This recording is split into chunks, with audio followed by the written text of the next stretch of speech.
Hey guys, welcome back to another Weird Wednesday. I'm Ashers, and this is. D.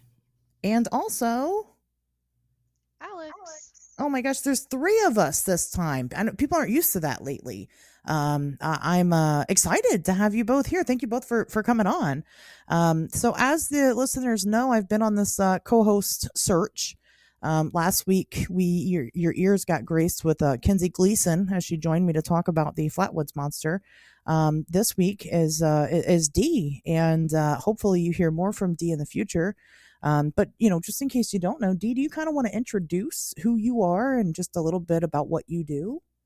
Sure thing. I will try to make it short and sweet so we can get to the good stuff and talk to Alex. Hey, everybody. My name is Dee Norman. I am someone who was raised in an Italian American folk magic tradition. I am the creator of the Emblemata Lenormand Oracle deck and the author of Burn a Black Candle, an Italian American grimoire, and also a lifelong lover of all things strange, paranormal, and esoteric. And so I am very, very excited to be here. I've been listening to this podcast for quite a while. Well, good. I'm glad you're a listener. I think that that's important to have in somebody who's going to come on the show with me. I mean, you got to get the vibe, you know? If you don't get the vibe, you can't really be here regularly. So we'll get into more of Dee's expertise at a later date. But we just wanted to do that quick introduction there. So I just want to talk about our weekends. I had an exciting weekend, but I don't want to go first. Dee, how was your weekend? What did you do? Well, my weekend was fairly exciting for me, but probably pedestrian for everyone else. I am in the process of transitioning out of my corporate job and Yay! into the career of a full-time writer. So I'm doing freelance writing work and also working on my next book for Llewellyn. So I'm very excited. So I spent all weekend writing and writing and writing. Well, that's your future now. So I hope it was good for you. It was lovely and relaxing. So I enjoyed it. That's awesome. No, I think that's super exciting. I think it's really admirable that you get to do something like that, and it gives hope to a lot of people who are just starting out, right? In whatever it is that they want to do. Um, Exactly. It's never too eventually, late and you can do it. eventually you get to quit your day job. So you just got to keep doing it. And I guess you got to be good at it too. That's part of it, but still, it's possible. Luckily, you Alex, get good at it by doing it. well, that's true. That's a good point. Practice makes perfect. So it's a skill set. Alex, how was your weekend? It was pretty good. I headed up to Tarrytown, New York this past weekend for the Sleepy Hollow Paracon. It was my first time there. And yeah, it was actually a pretty nice event. There was a lot of networking happening. I had some really interesting people come to my table, including a family that had just come from a funeral. They were actually like some of my last customers. I think they were my last customers. And we had this really like beautiful chat about, life after death and, the way that we grieve and process, trauma of loss. And Mhm.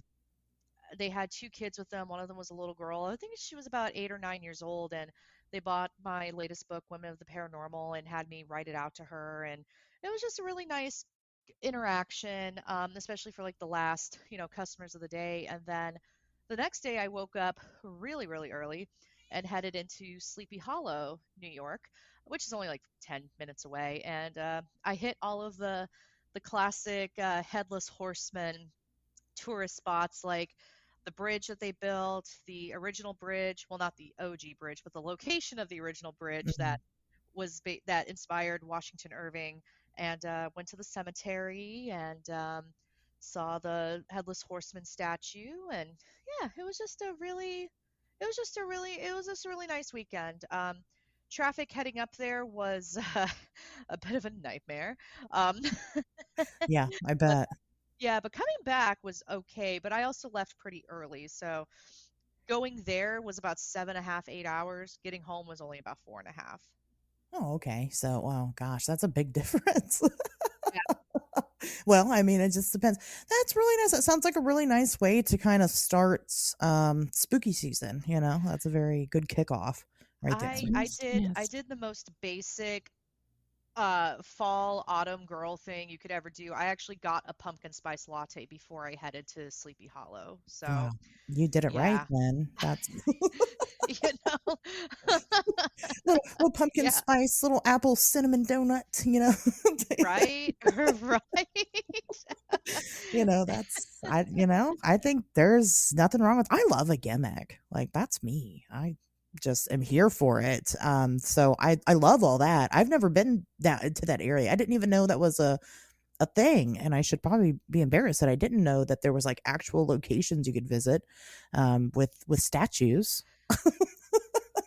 So, Yeah, yeah. So what's interesting is, the Sleepy Hollow town name is fairly new. So they basically took a little section of Terrytown Village, and so they looked at the landmarks that the Legend of Sleepy Hollow was based on, like the bridge and the cemetery and the old Dutch mhm. Reformed church, and they basically were like, okay, this is Sleepy Hollow now. So, um, Oh, yeah, and their local high school, the Horseman is the mascot. Oh, that's So adorable. they've totally they've totally embraced the headless horseman legend and lore over there, and it was delightful. It's a nice little town. It gave me a little bit of some Salem vibes, Mhm. except without the mass execution, um, the mass loss of That we life. know of yet, Um, anyway. that we know of yet.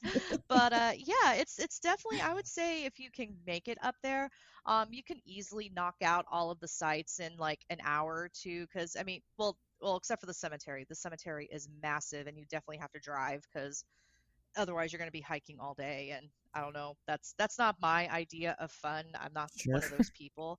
so quick question. Educate me. I know about the Washington Irving story. Is it based on actual events supposedly, or is there lore Oh, outside of the story? yes, there is. Oh, Yeah.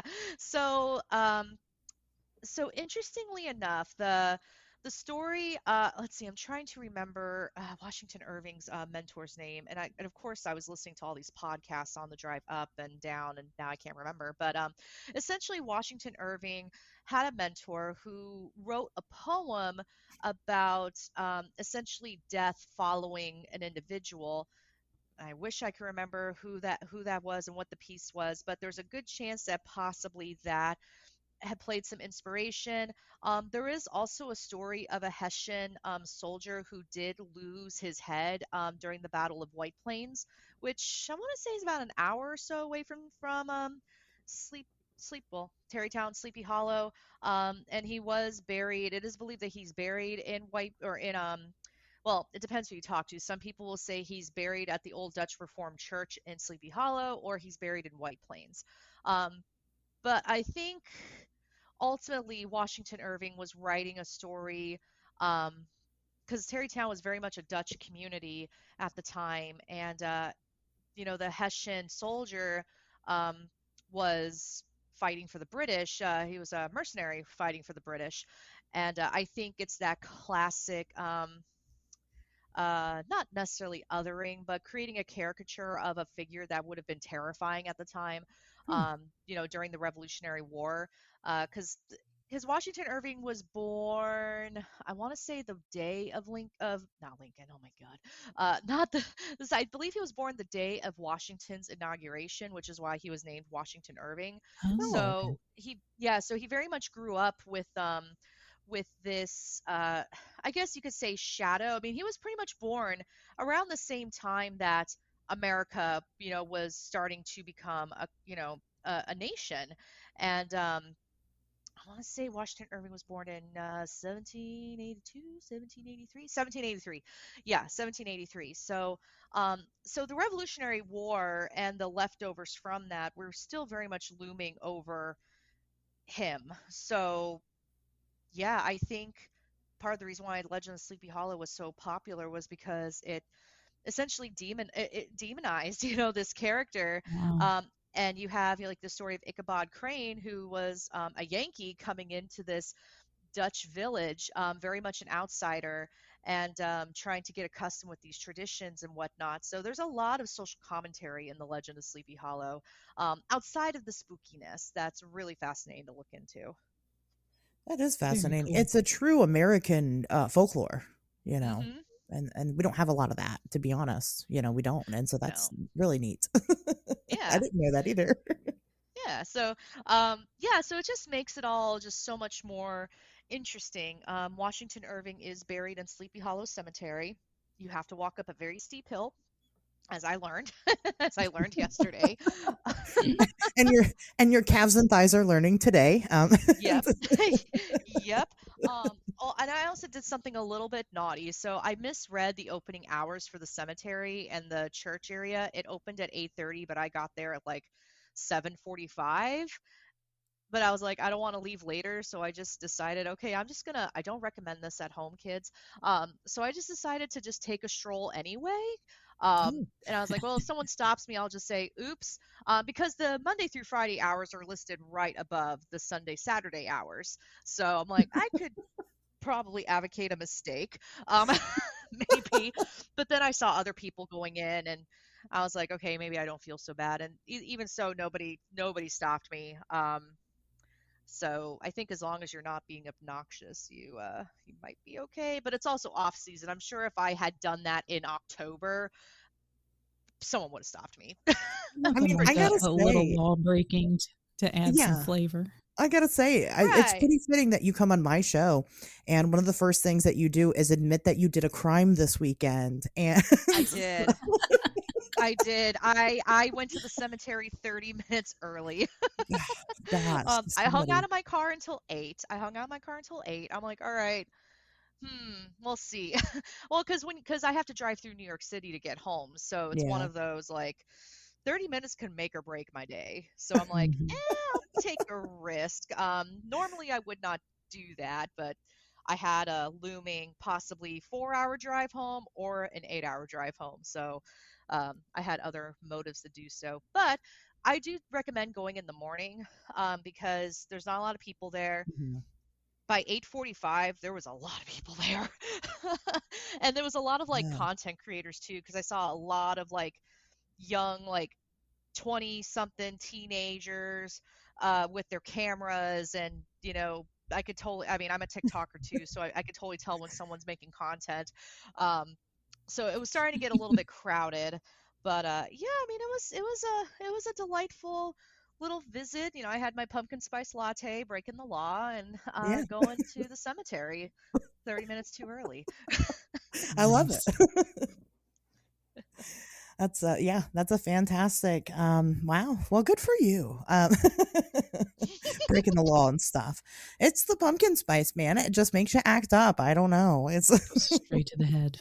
yeah, it's, it bumps that courage. I don't know. Well, I didn't. I don't think I did any crime this weekend, but I might have. But I went to the Mothman Festival. Oh, And nice. yeah, Yay. and it's it's Mothman Festival. It's crazy huge. It is the largest event that I attend. Every year.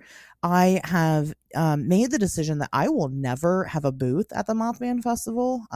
Even if they ask me to Mm, speak and they give you one, I will sell the table because it's hot, it's intense, there's a lot of people, and I already don't do good hanging around my booth anyway. Like, I'm already really bad about that. I mhm, go and I try to walk a room at any event, and you get stopped by mass people. You're talking to your friends. It just takes me just hours to even get Yeah. through an entire circuit anyway.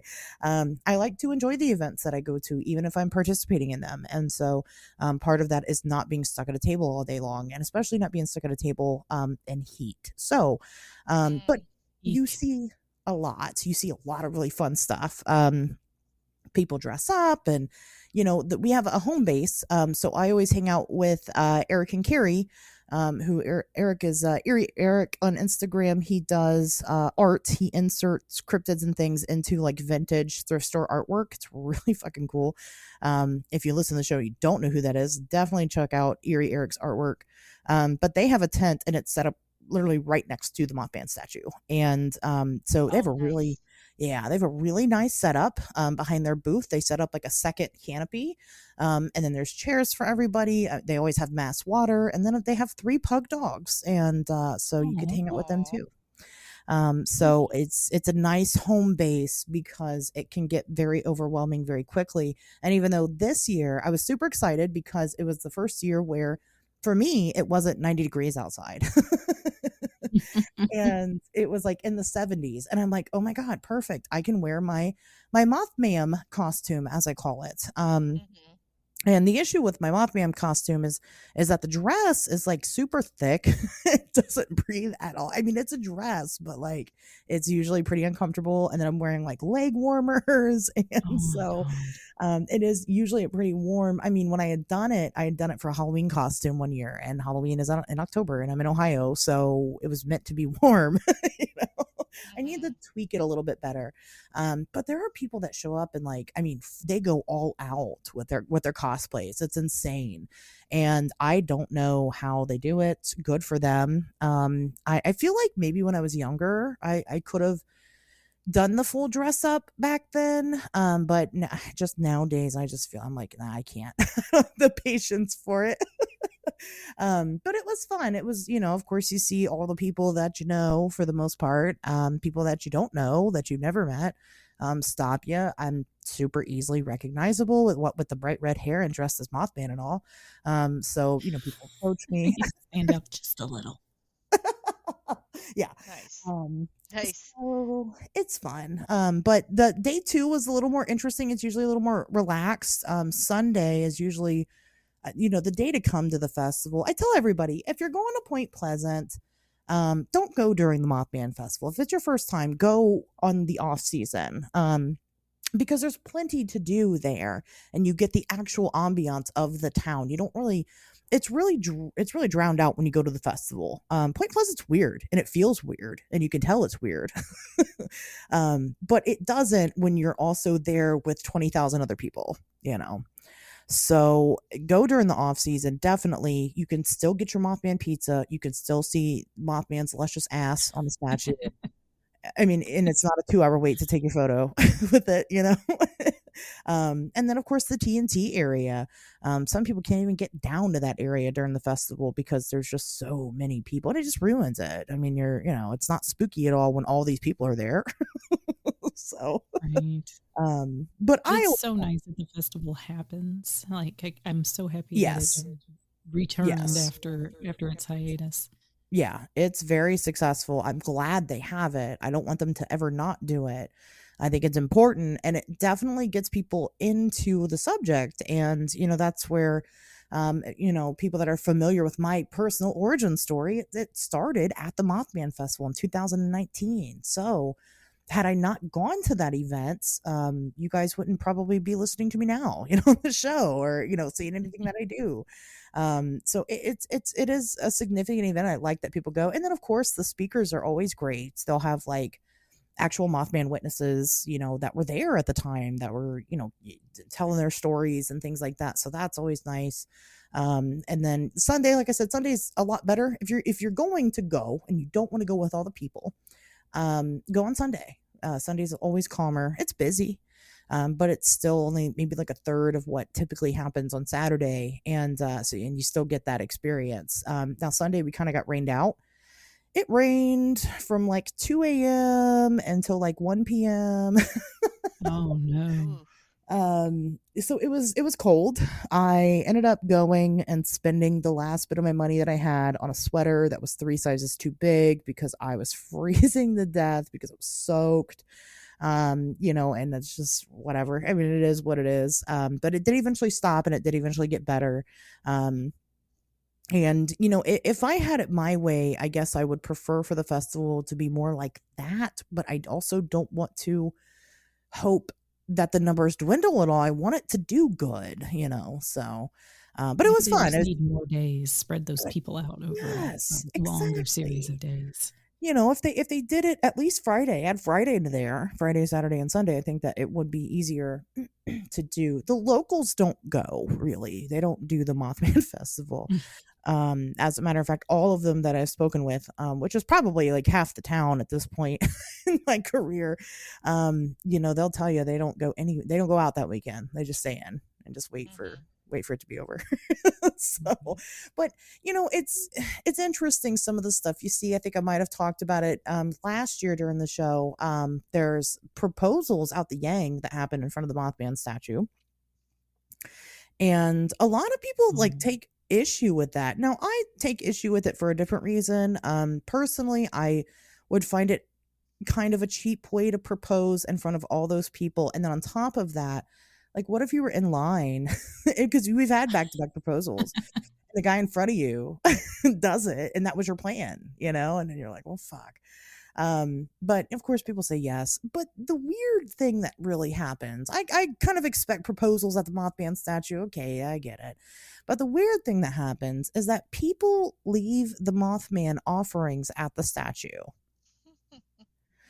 And the kind of stuff that they leave is very interesting. And we're kind of, as a group, we're like sitting there all day long watching these people in and out, bring all this stuff. And we did it last year too, just people watching.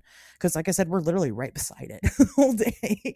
The kind of stuff they leave, we're trying to like figure out why and where it comes from. So one thing what's popular that people leave is Mountain Dew. Interesting. And well, I think it's because Mountain Dew was invented in West Virginia, so it's a West Virginian thing. Yep.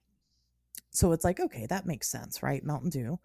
Mountain Dew, pepperoni rolls. Pepperoni Yeah. rolls is another thing. Yep, they leave pepperoni like wrapped. You can buy like individually wrapped pepperoni rolls. They leave those. Okay, pork and beans is another one. Yep. I think I know the reason for that one. I would like to hear because that's the one we struggle with.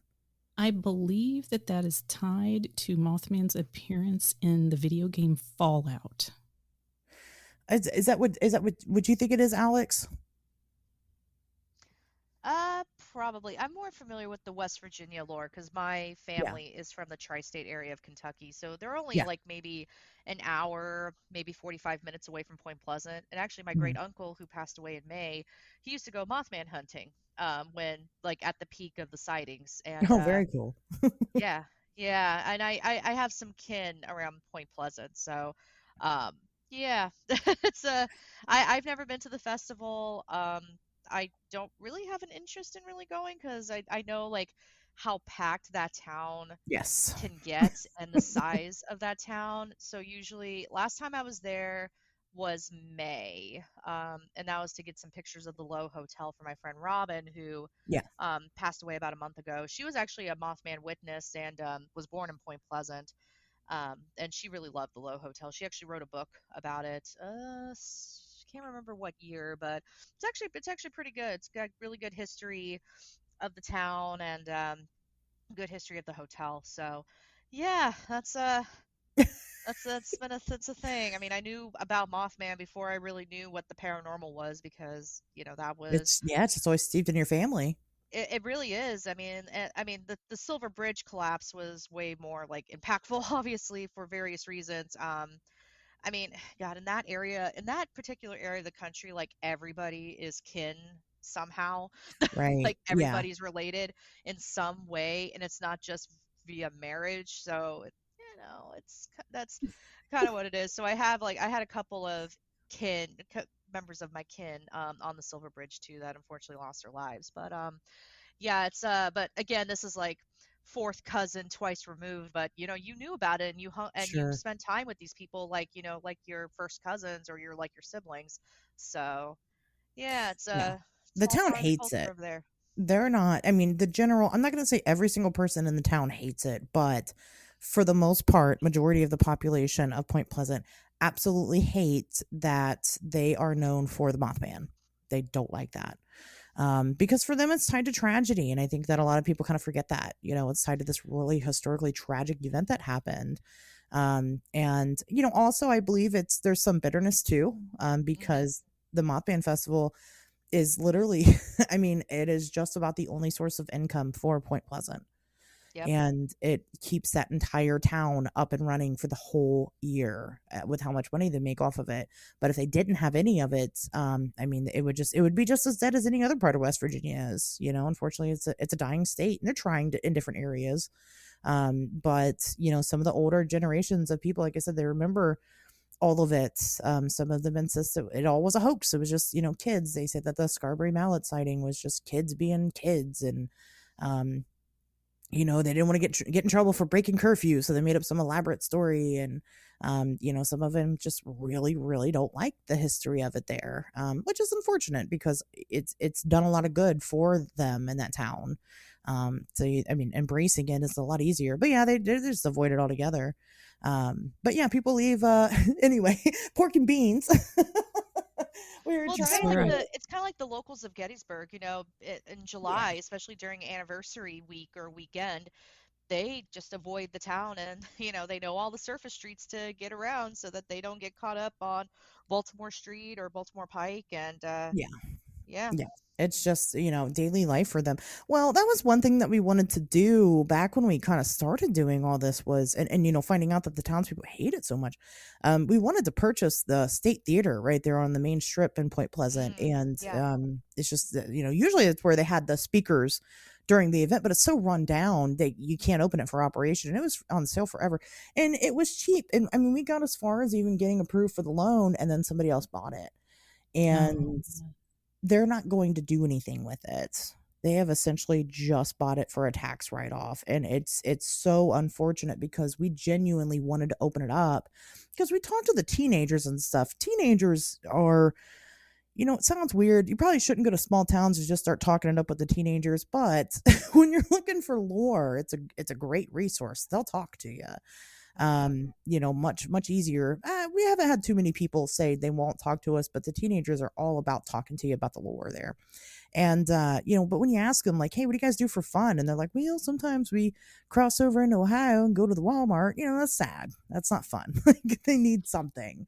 that is And small town America for you. very Yeah. small town America, and they have a whole theater just sitting there that the government will pay for you to restore. So we thought, well, let's do that. Let's restore that theater. Give some of these teenagers a little job at the movie theaters. Do something like that. And somebody else bought it up just to, again, they bought a historical property at a super cheap price just to write off on their taxes and make money off of it further without actually opening it and doing anything. So it's real unfortunate. Um, That is that is a shame. it is, and hopefully they sell it eventually, or something. Hopefully something happens with it, but yeah. So we watch Yeah. people give their items to the Mothman. So the Fallout thing, we were trying to verify that, and some people do. They say that the pork and beans is from Fallout 76, but somebody else said that the pork and beans is not from Fallout 76, and he knows because he plays it. This is Ron from Wild Weird West Virginia, great friends of mine. I love Ron and Joe. Ron said that the pork and beans thing is from a Mothman erotic novel. God, I hope not. I don't want it to be And about Fallout. I mean, Mothman's also become a queer icon too in the last year or two, and I'm here for yes. it. So that doesn't surprise me at all. Okay, so I I'm way more knowledgeable about cryptid smut than I should be, but I'm kind of obsessed with it. I have a friend who writes Bigfoot smut under a pen name, and she was able to pay for two of her kids to go to college, and has like basically followed the Dave Ramsey plan of Brilliant. becoming a millionaire using Bigfoot smut. So, I'm It totally here for it Mothman does smut. really well. No, it does I'm really here well. for it if We Mothman is like I'm shipping him with the Babadook as we speak. I've thought about adding like a segment to the show, like a smash or pass segment, like when I talk about different Ooh, creatures, because it yeah. has grown so much, and I don't mind it. I don't read that kind of stuff, but like I also don't mind it either. We talked about back with the old co-host, we had talked about doing like a radio play. Where he would write the story of an exotic story about these creatures, and then we would play it out, act it out. And I still might make that happen because I think people would really enjoy it. So Nice. we'll see.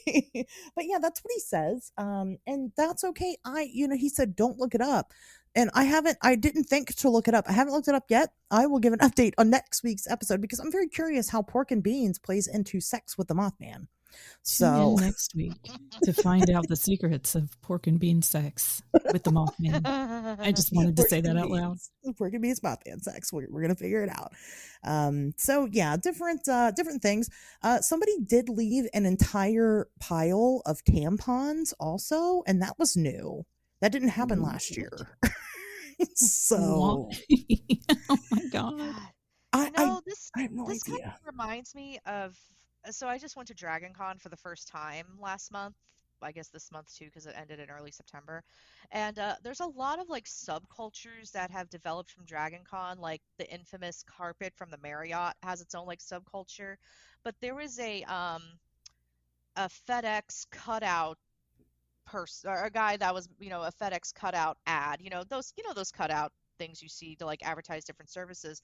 There was one for the FedEx at the Hyatt or the Marriott, and people put googly eyes on it. And then they started decorating it with stickers and a Hawaiian lei, and all these things. And then FedEx took it away because they didn't like that people were basically desecrating this cutout, this cardboard cutout, and people started leaving offerings, and they left like battery powered candles there, like a memorial, and Oh it turned into no. this thing known as the Cult of John.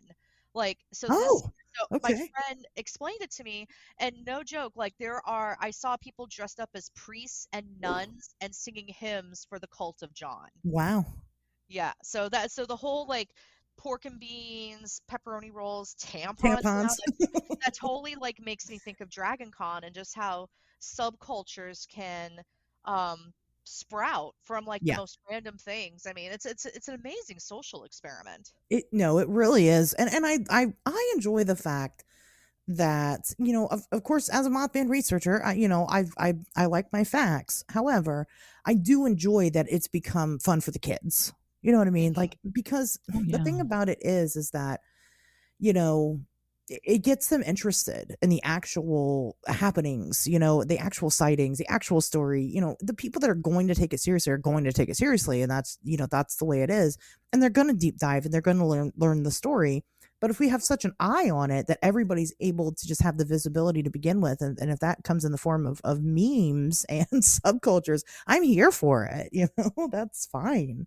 It Um, gives you that amazing sense of discovery, when there's yes, something that seems like a joke or a meme or something odd, and you dig into it and suddenly find out that there's all this behind it, all this lore, all this information. It gives at least me a particular kind of delight when that happens. absolutely, and that's why I don't mind.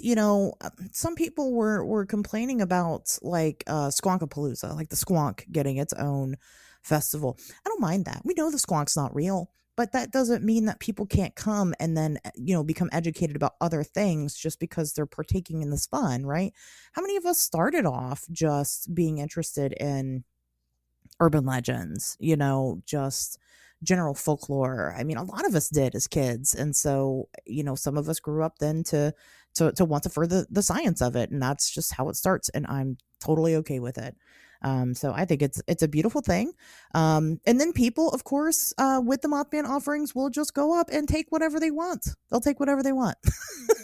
So I don't know that I So would it's take more of a anything. Mothman exchange. Well, you're not supposed to take stuff. Like last year, there was a guy on a bike who I don't even think he attended the festival. I think he just knew that people were dropping off cans of beans and tampons at the at the statue, and he came and took them and went on his way. And that was that. I mean, in between people's pictures and all, he didn't care. He just walked right up, took the stuff, and left.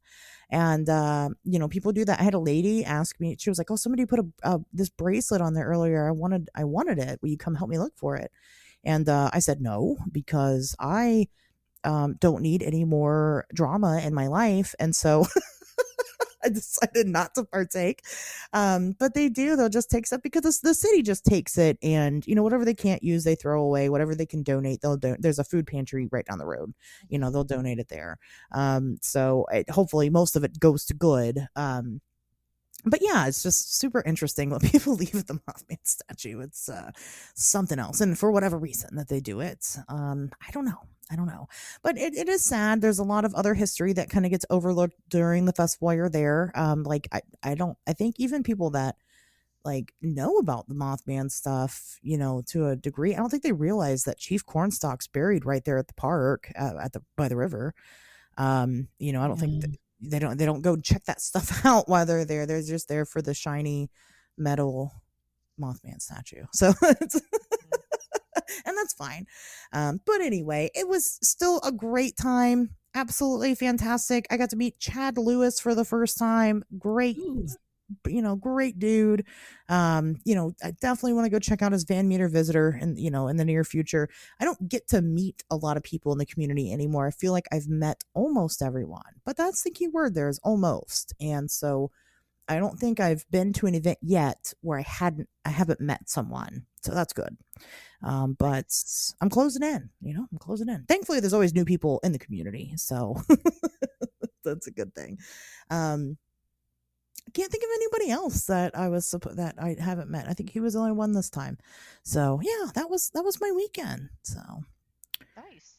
it was pretty good. It was pretty good. But I am exhausted today. I know you guys think it's Wednesday. It's not. It's Monday, and I am still very much, trying to get over it.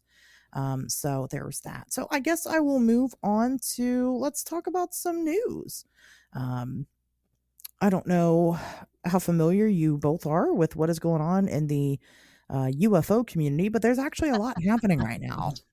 Yeah. A lot Lots happening. and lots. There's so Yes. much. It's like the only thing that there's really been news on lately. So Tuesday evening, gosh, I hate that I even have to talk about it. Tuesday evening, there was a press conference that came from the Mexican government, and I can't remember his name. This guy comes out basically and says, "Hey, we have alien bodies, but listen, we don't just have alien bodies. We have them here today, right now, and we're going to show you. And also, we have all these X-rays and these MRIs and all this fun stuff about these alien bodies. We've done all this testing on these alien bodies." And he rolls out his alien bodies. And because it is a Mexican press conference, the initial reports that were coming out from people were very much all over the place and incorrect. The translations were incorrect. It was kind of crazy. Um, that was still very much his claim, but some of the claims that were being made were being misconstrued. So I'm not going to really get into these bodies that much. Here's the thing about these alien bodies is that they have been around since at least 2017 that we know of. These bodies were allegedly recovered in Peru, and they have allegedly been DNA tested, and they are allegedly not human. Except these bodies have already been DNA tested by other organizations. As a matter of fact, I believe it was the University of Pennsylvania did DNA testing on them and found that they were 100% human. And they do look Okay. strange. They look They look weird. like paper mache. They look like Yeah. paper mache. They do. They look like a bad paper mache ET. I did joke on Twitter that it was forbidden beef jerky. Oh no. And then somebody made the cake of it or something. Somebody made Yes. a cake, and I'm like, oh, good for you. Yes. I want it to be I my saw next that. birthday cake now, actually. Perfect. Delicious. It's Mhm. yeah, it's gone off the rails a little bit. This isn't a new discovery. This is just something that's been going on for a while. As a matter of fact, considering that they are human, what some people believe is that this team of people that extracted these are genuine mummies that are actually about 1,000 years old. Is that this team of people have mutilated these mummies on purpose to facilitate a hoax. Oh And no. Mm, that's really terrible and really unethical and really mm, gross. mm, Um, but mummies have been what's been interesting is that people have learned a lot about mummy history and kind of, what we've done with them Oh over yeah. the years. And we've done some really disgusting things, not just like we as in like just America. I mean, just we as collective humans have done some really fucking awful things to mummies throughout the years.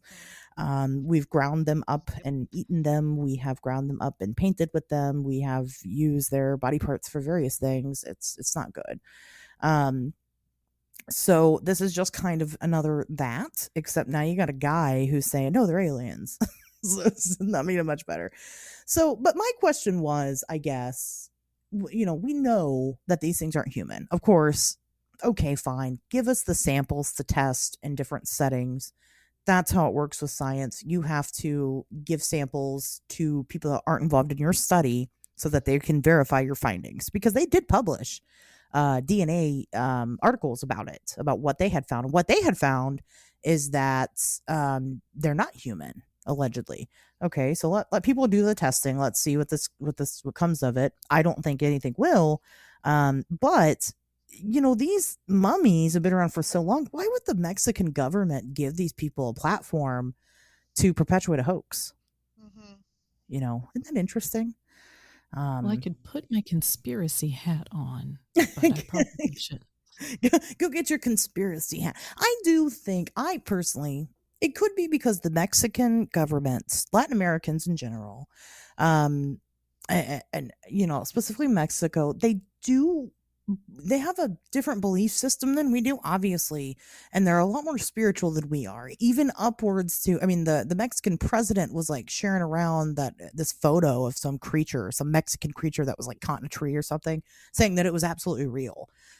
They're not shy about those kinds of things. These things aren't legends to them. These are real things, and that could be a part of it. But I think it's more because America and other places have come out now. I mean, UAPs are all over the news. I mean, we came out and what was the claim that we made?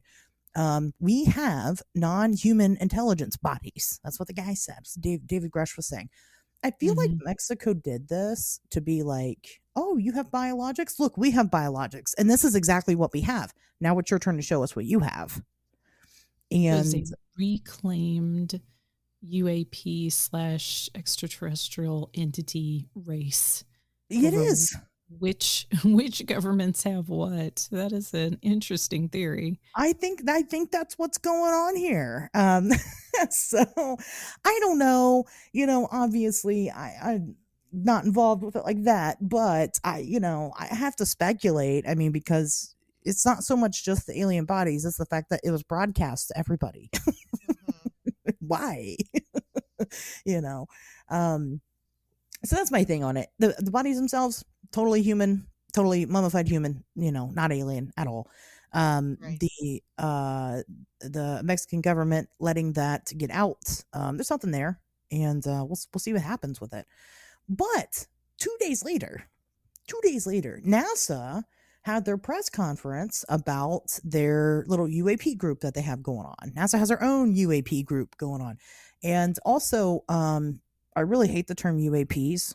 So just gonna throw that out there. I think it's silly that it was changed.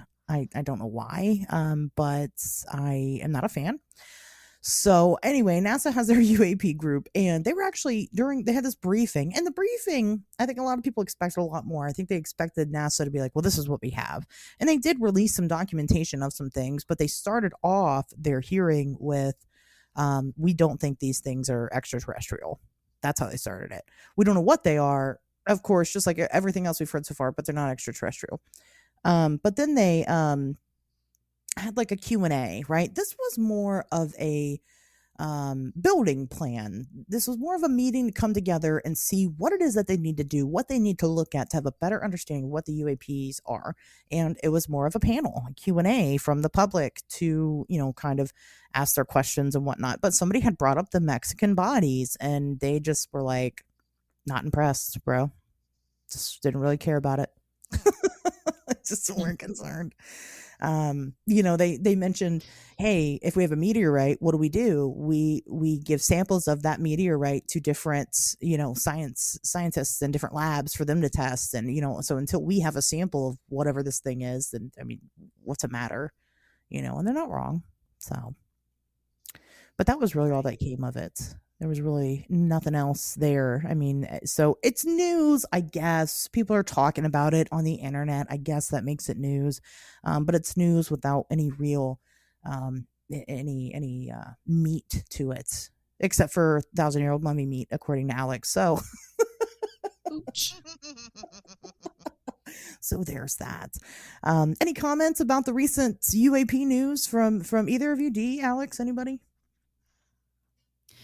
Well, we watch all of this stuff very closely in my household. I live with an experiencer, Yeah. and I don't know. It's one thing after the other anymore. It's one hit after the other, and all it does is throw up dust, in my opinion. It just obfuscates any truth that may actually be out there and make things so confusing and go in so many different directions that it's nearly impossible to tell the difference between truth, exaggeration, and disinformation. There I am with my conspiracy hat again. That's okay. So, it's been years of this. It's amazing to me how, it's how perpetual it's been. It just keeps going. And I thought for sure that particularly, as we recovered from the pandemic and things started to get back to normal, that a lot of this information would kind of drop off and people would redirect their interest to other areas. But no, it just keeps going. Yeah. Yeah, I agree with that. Yeah, before we get a mystery, before we can finish solving that mystery, there's a new one, and before we can solve Yeah. that one, there's a new one, and it just continues And this without person surfaces and that person surfaces and this right. person was involved in intelligence and that person was involved in an alphabet agency. And it's like, can you believe any of these people? Yeah, Hmm. I agree. I don't even really care about. I'm not even judging their character at this point. I'm so and it's probably because I'm standing too close to the shit, right? Because this is what I do for a Mm-hmm. living. But I'm so done with testimonies and anecdotes, and I want evidence. I want something tangible. I want proof, and I feel like a lot of people are there. Even people that are just now entering into these interests, they're already exhausted with it because every week there's a new story. And are they telling the truth? Well, I don't know. Yeah. I'll even say yes. Every single one of them is being 100% honest with what they're saying. That still isn't proof. Right, You right. know, it still isn't. So I don't know. Alex, any comment on the UAP situation? I'm not deep into the UAP community, but I did see, the video from the Mexican government, and I have to say I was disappointed. I recently found out my grandfather was an experiencer while he was serving at Wright-Patterson Air Force Base. Nice. He was in the Air Force, Wow. and so I've been like orbiting around it a little bit, just trying to learn more. And I only found out because a genealogist found my grandpa's story in a book about UFO sightings, um, which was wild. Which was Wow. wild to realize that because my grandfather never talked about it. Hmm. So I've been orbiting around this, and like for me, I feel like he did see something, and then I see videos like this, and I just kind of get disappointed because I feel like his experience then gets cheapened. So kind of Yeah. piggybacking off of what Dee said. Yeah. I'd agree with that. I think that this is not really doing a service to people who are genuine experiencers. And I feel like it's probably making them feel pretty badly.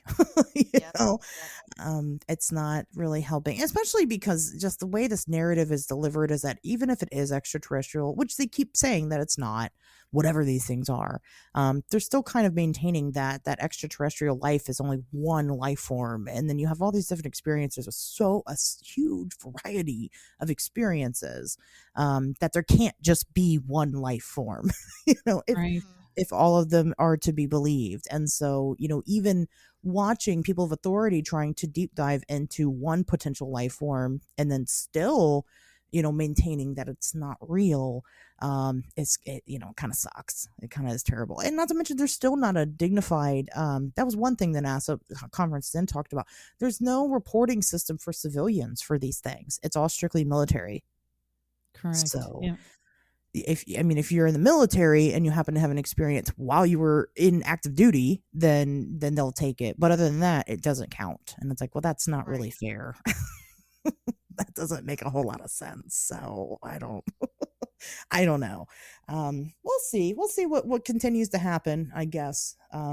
Stay tuned for next week's episode where we talk about the latest new thing. Uh, that'll happen, I'm sure, this week and in the UAP world. So there's that. But that was the news that I had. Let's finally get into Our lovely guest. We have a lovely guest. Alex, do you want to we'll just start with, well, kind of like what Dee did, just do a brief introduction about who you are, what you do. And then I'll start slamming you with some really difficult questions. Awesome. Well, my name is Alex Matsuo, and I am a paranormal investigator, researcher. I kind of dabble in a lot of different areas in paranormal research, including genealogy. So I do a lot of historical research. I try to make connections between folklore and legends to hauntings as they exist today. I'm also very passionate about elevating the presence of women in the paranormal and also shining the spotlight on the contributions that women have made to the field. And, they were grossly overlooked. And yeah, I've really been diving deep into paranormal history as of lately, and trying to go deeper into haunted locations and legends. Much more than like, oh, this gives us a scare. It's like, well, why does this exist and why did this happen? So, yeah, that's me in a nutshell. Very cool. How long have you been doing this for? Oh boy. So I would say as soon as I could drive, I was out, going out at night, trying to, look for ghosts. I grew up in San Diego, California, and I lived about 10 minutes away from the Whaley House. Um, so I was always like kind of surrounded by the paranormal in some aspects, whether it was personal experiences or living, 10 minutes away from supposedly one of the most haunted houses in America. And, Yeah. and yeah, it's so I guess, since I was 16 and I was able to go out, I will say my investigative techniques have quite evolved since I was 16, from Sure. going to the El Campo Santo Cemetery in Old Town San Diego and trying to talk to old Yankee Jim, or Yankee Jim, to, I'm a little bit more thoughtful in my process now, but yeah, so I've been doing this for a bit. So is that how you met Michelle Hamilton? But okay, so funny story with Michelle Hamilton. So she and I kind of orbited each other for years, but we didn't meet until I moved to North Carolina and she moved to Virginia. That's so Um, weird. right. So okay, so I did shows in Old Town San Diego at a theater called Signet, which was literally just like a block away up the hill from the Whaley House. But of course, I was also going to the Whaley House a lot too, and I had experiences there. But also, Michelle got her master's from San Diego State, and I went to San Diego State also, and we were there at the same time, I believe, for about a year or 2 years. Um, so, So you've and his, probably passed each other and just didn't even we know. probably did, like, because the history department, because I would have passed the history department to get to the theater department, like it's on my walking route, and I took a couple of history classes too. So, yeah, I'm pretty sure that we would have at least walked by each other. I think I graduated a year before she did. I got my undergrad and my master's at San Diego State. I think she did the same thing, so which means we probably would have been around each other a little longer than 2 years. But yeah, it's just so weird. But we just happened to miss each other. But I'm sure she walked by Signet Theater, especially if she was parking in that like in the parking lot nearby. Um, yeah, but she grew up in East County, so she lived more Gotcha. like 30, 40 minutes away from me. I lived Mhm. more like on the coast. But still, it's just like bonkers that we didn't meet until we both moved to the East Coast. Yeah, that is well, and that's why I asked. I mean, you're telling your origin story, and she was just on the show. So I mean, I Yeah. was like, that's familiar. You're like, wait a second, I've heard the story before. Alex is just stealing people's origin stories. You go on different shows and tell different ones each time. Um, Yep. Yep. that's what it is. Very interesting. Well, how? I mean, because clearly you do it now. In a professional standard, right? Um, I mean, when did you discover that you could do that, or just kind of slowly grew, and now here you are? Um, it kind of slowly grew. So I had an alarming experience in 2006 after a really bad car accident that happened on New Year's Eve 2005, and I I had experiences growing up, but this one was particularly traumatizing because I was pretty much dealing with a spirit attachment that I picked up from the hospital. Hmm. And I could see him, I could hear him. My mom couldn't see or hear him, but she did like witness I guess we could call psychokinetic activity that had Sure. happened because of him. So she did witness that. And the paranormal community in 2006 didn't really exist. Sure. Um, today, if I was having issues, I could throw a rock and hit a ghost hunter. It's it's very easy to find help. Now, I don't know how easy it is to Yeah. find good help, but I could at Sure. least find somebody to listen to me. Back in 2006, not quite so much. Ghost Hunters, a TV show, was still fairly new. Um, I mean, I had grown up on like MTV Sphere, uh, Scariest Places on Earth, like, Right. those shows, but, they painted the paranormal as very much like, it was, and Dramatic. not Yes. dramatic and not something that you had to live with. So, Hmm. um, my mom got some help from the Greek Orthodox Church. I was raised Southern Baptist, and the Baptists did not want to touch this with a 10-foot pole. Um, they were like, nope. Wow. But the Greek Orthodox Church, they were willing to come in. They sent this little old lady out to essentially do this evil eye ritual with a glass of holy water and olive oil. It was very fascinating to watch. I felt like it more so put a muzzle on it than actually take care of it.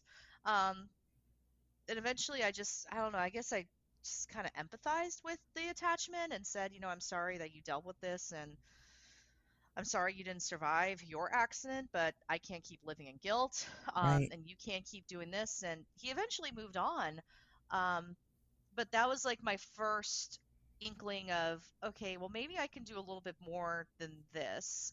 So about 5 years later, ironically, so like the same year I graduated and I had more time, I started my team, the Association of Paranormal Study, which Michelle is on as well as the Hmm. historian.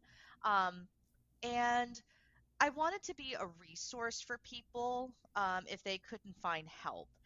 Because I knew how that felt. So my team kind of spawned from that experience. And in that time in between 2006 and 2011, I was doing research.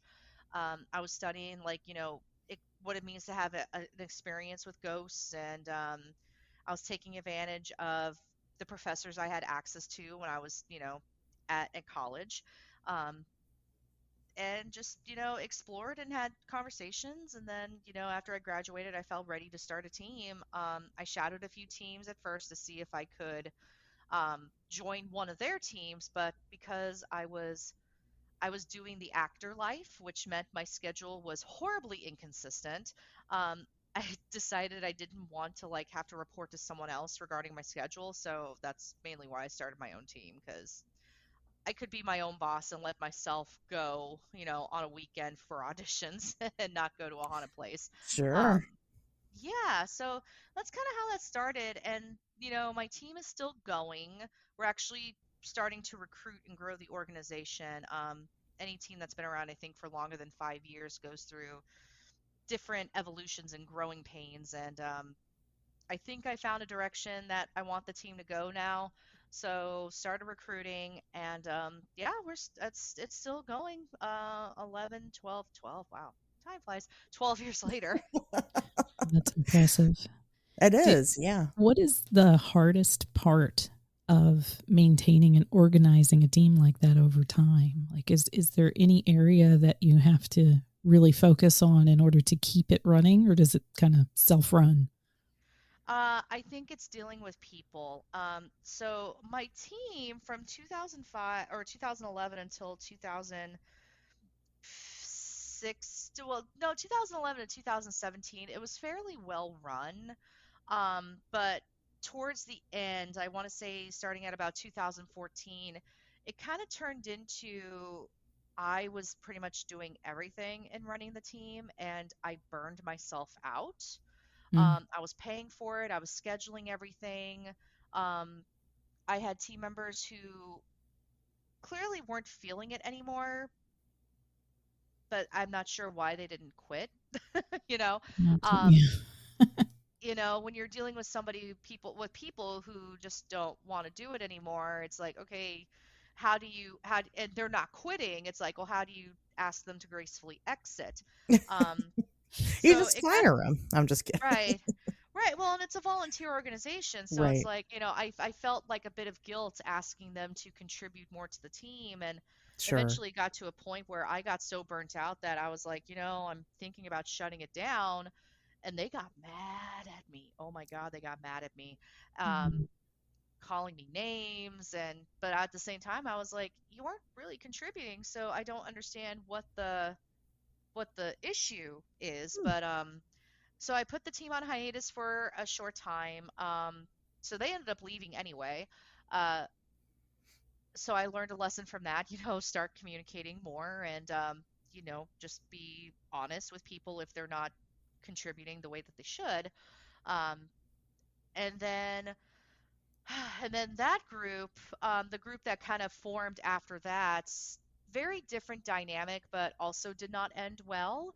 Um, to the point where I was like missing the team that I had between like 2011 and 2014-ish. And I'm actually still very close with the original team members, and they more so left the team because life happened, marriage, Right. babies, health issues, and so those were very amicable partings. Um, but then so after the fallout of 2017, as I call it, I had a new group, and it was just very different. The team turned into more of like a social event, which initially I was okay with, but then I started to really miss like the deeper dives and research. The team also kind of became overwhelmed with psychic mediums or people who were aspiring psychic mediums, and I've learned if you have more than two mediums on investigation, it kind of gets chaotic, and you very much get detracted from the original intention of being at the spot, because they all kind of start, maybe not intentionally but subconsciously, egging each other on, or influencing each other.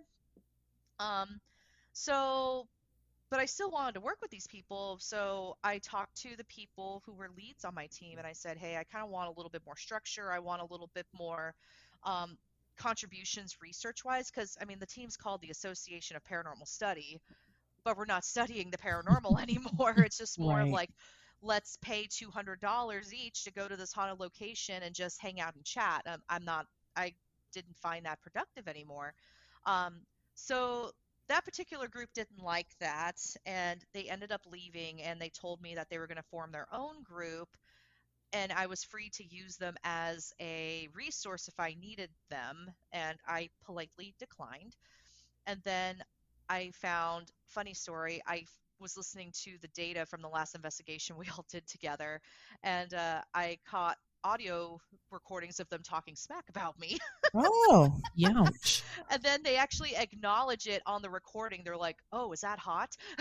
Oh, Mm. Jesus. How So, embarrassing. well, Wow. right. And then they got mad when I said something, and I'm like, you're the ones who did it. But so it's been dealing with people and finding the right ways to do things. And I mean, I'll admit, I was becoming a people pleaser, and it was only hurting me more than them. um it was really eroding at my mental health. And I realized, I'm like, this is, because I never wanted to be like, this is my group. Um, but I kind of I have to start doing that now. It's like, it's my group, and if I'm going to be spending my time, energy, and resource on this group, I want it to go in a direction that I would like it to go, paranormal research, studies, collaborating, and so I have some team members now who've been with me for 2.5 years now, who are awesome and who have really been helping me like rebuild and helping me, really figuring out what kind of vision I want for the team. One of them is a middle school teacher, and I didn't realize I needed a middle school teacher to basically guide me in this. He's my assistant director, and he is awesome. He keeps me on top of things, and supporting me every step of the way. So I am very much a big fan of that. And yeah, so now we're recruiting, and one of my biggest pain points was I want to make sure that if I relocate, the team doesn't disintegrate.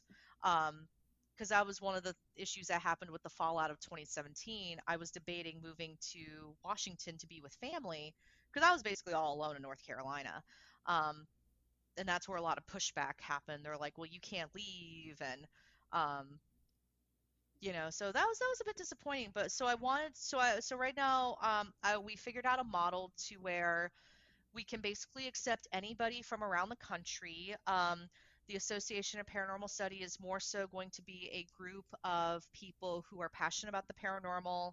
Um, I don't want to say it's like a certification process to be like an APS investigator, but there is Sure. a set of standards that need to be followed. But in this case, it's like I could move to Seattle, I can move to London, I can basically move anywhere, and the team would still be self-sustainable as like a national organization as opposed to like a centralized ghost hunting team. Hmm. So just it's but people managing, it's difficult, especially when you have team members who don't get along, or you have team members who you thought were one way, but then they turn out to be another, and paranormal drama's a thing, and I hate it. Yeah. Yeah. Yeah, it's just, and sometimes it feels like herding kittens, and and I'm also neurodivergent, so I tell people like if I offend you or if I do anything that makes you go WTF, mate, please tell me, because more than likely I'm not aware. Right. Um, or I become hyper aware to the point I still offend. So it's one of those like, just communicate with me. Oh yeah, sometimes if I walk on eggshells like too much, then I accidentally say something that could offend somebody, and I acknowledge that, but a lot of times I just don't know. So that's another Hmm. thing I tell my team. It's like, hey, if I'm being extra, or if my neurodivergency is showing, please let me know. And luckily, I haven't had to do that though, which comes from having a group of people who understand you. I don't know. I don't know what the Yes. word is, but Well, and it sounds like you've done better setting boundaries. Boundaries are just hard for everyone, you know. mhm, So you've got your boundaries, and then you have your individual teammates that also have boundaries. yep, And if you even have one person who cannot communicate those in a respectful and mature way, then it can all go to shit very quickly. It's just the way it very is. quickly. So I completely understand. And it sounds like you're learning that skill set. It sounds like that you found people that have also learned that skill set, which is super important. So with your recruiting, because I'm sure people will ask and try to get involved. You said there is kind of a standard. I mean, what's your standard for searching for somebody to join the team? Yeah, so essentially, we were trying to find a happy balance between, hey, I like ghosts, let's go do this, and hey, I'm a researcher for the Rhine. It's like, how do we find that middle ground where, an enthusiast could find a place here, but also somebody who, like, let's say Lloyd Auerbach, that's a dream, um, you Sure. know, could find a place in this group too. So, um, so essentially the standard is like you have to be, because and this is kind of the protocol we were looking at for some of these applications, is okay, are they interested in just coming on a ghost hunt? Well, if that's the case, there's a membership, there is a type of membership for them. Hmm. Or are they more into the research side and they want to dive a little bit deeper? Well, so we basically have membership tiers. I don't know if tiers is the right word, because that indicates hierarchy. But there's like levels of involvement you can have. You can be anything from, hey, I like what your group does, but I don't do any of it, but I still want to contribute. Well, awesome. That's, you basically, pay a fee of $20 a year, because we've got to keep the lights on, at least for the website and other things. And you get a shirt and a copy of our journal that we're going to start releasing. Um, Versus, we have someone who wants to be an investigator, an active investigator, then they have a spot there. So essentially, we're instead of, I mean, we are imposing, not imposing, we do have expectations about with team members, but it varies. It will vary. So people can find a home regardless. Um, but I know for like the more involved investigators, um, we are looking for people who are very much passionate about the research side of it, which is why a big thing we're going to start doing is doing Right now, it's just going to be annual, depending on how it goes with the first one. But we are going to start releasing an annual journal. So, kind of like um, trying to find that happy place between what the Rhine puts out Hmm. quarterly and what Amanda Woomer does with the Feminine Macabre. So, trying to find like a middle ground between that. Because both publications are amazing. Yeah. And I'm like, well, there's a lot of people out there who do have a lot of good ideas and want to contribute and want to put them on paper somewhere. So that's going to be a big one. And then like the set of standards, to be an investigator, especially if they're going to, we do residential cases, but we've become much more picky as of late because the climate of residential cases has changed in the last couple years, and I partially blame social media for that. Hmm. So we have to be very careful with what kind of cases we take. But if we do have, let's say, because I get I still get emails and calls from all over the country, which is the other reason why I wanted to expand APS. Where okay, well I haven't like if someone calls me from North Carolina saying, hey, I need someone to come or I need you to come check this out. Well, that's 4 hours away, or if they're in Charlotte, it's like 6 hours away from me. I Hmm. can't, it's unrealistic for me to go. But I know I have two team members. One of them's in Central North Carolina. I can send them to that case. Yeah. So it's just having like that. So it's having that confidence of I vetted them, I did the background check, and they went through my training program. And really, the training program is more so like, hey, make sure you take your baseline readings. Here's how you can interview clients thoughtfully and not impose more trauma, because that's a big thing that we try to Oh yeah. do is we're not trying to do more harm. We want to do something good if possible. But just having that reassurance of, okay, I have people that I can trust to go. And I guess it could eventually turn into something like what ASIP does. Oh my gosh, I can't remember what ASIP's acronyms spelled out are, but I want to I say don't either. It's okay. it's like the Association of Science and Anomalous Phenomena, something like that. It's very extensive, but kind of like, okay, I'm an ASIP certified investigator, or Hmm. um, the Rhine has something similar too. They have a certification program where it's like, hey, I'm a Rhine certified investigator. It could maybe turn into something like that. It's like, oh, I'm an APS certified investigator and I follow these certain set of standards, as opposed to people calling Joe Blow on TikTok, and then Joe Blow Sure. comes and starts screaming demons, and kind of leaves them hanging. Yeah, which we know is really popular these days. Oh my gosh, it drives me nuts. The thing. No, I agree. I mean, some people wouldn't agree. Well, you would think they wouldn't agree just with the way they conduct themselves, but I think the more the merrier, and the weird community is super important because we all have different skill sets that we're good at.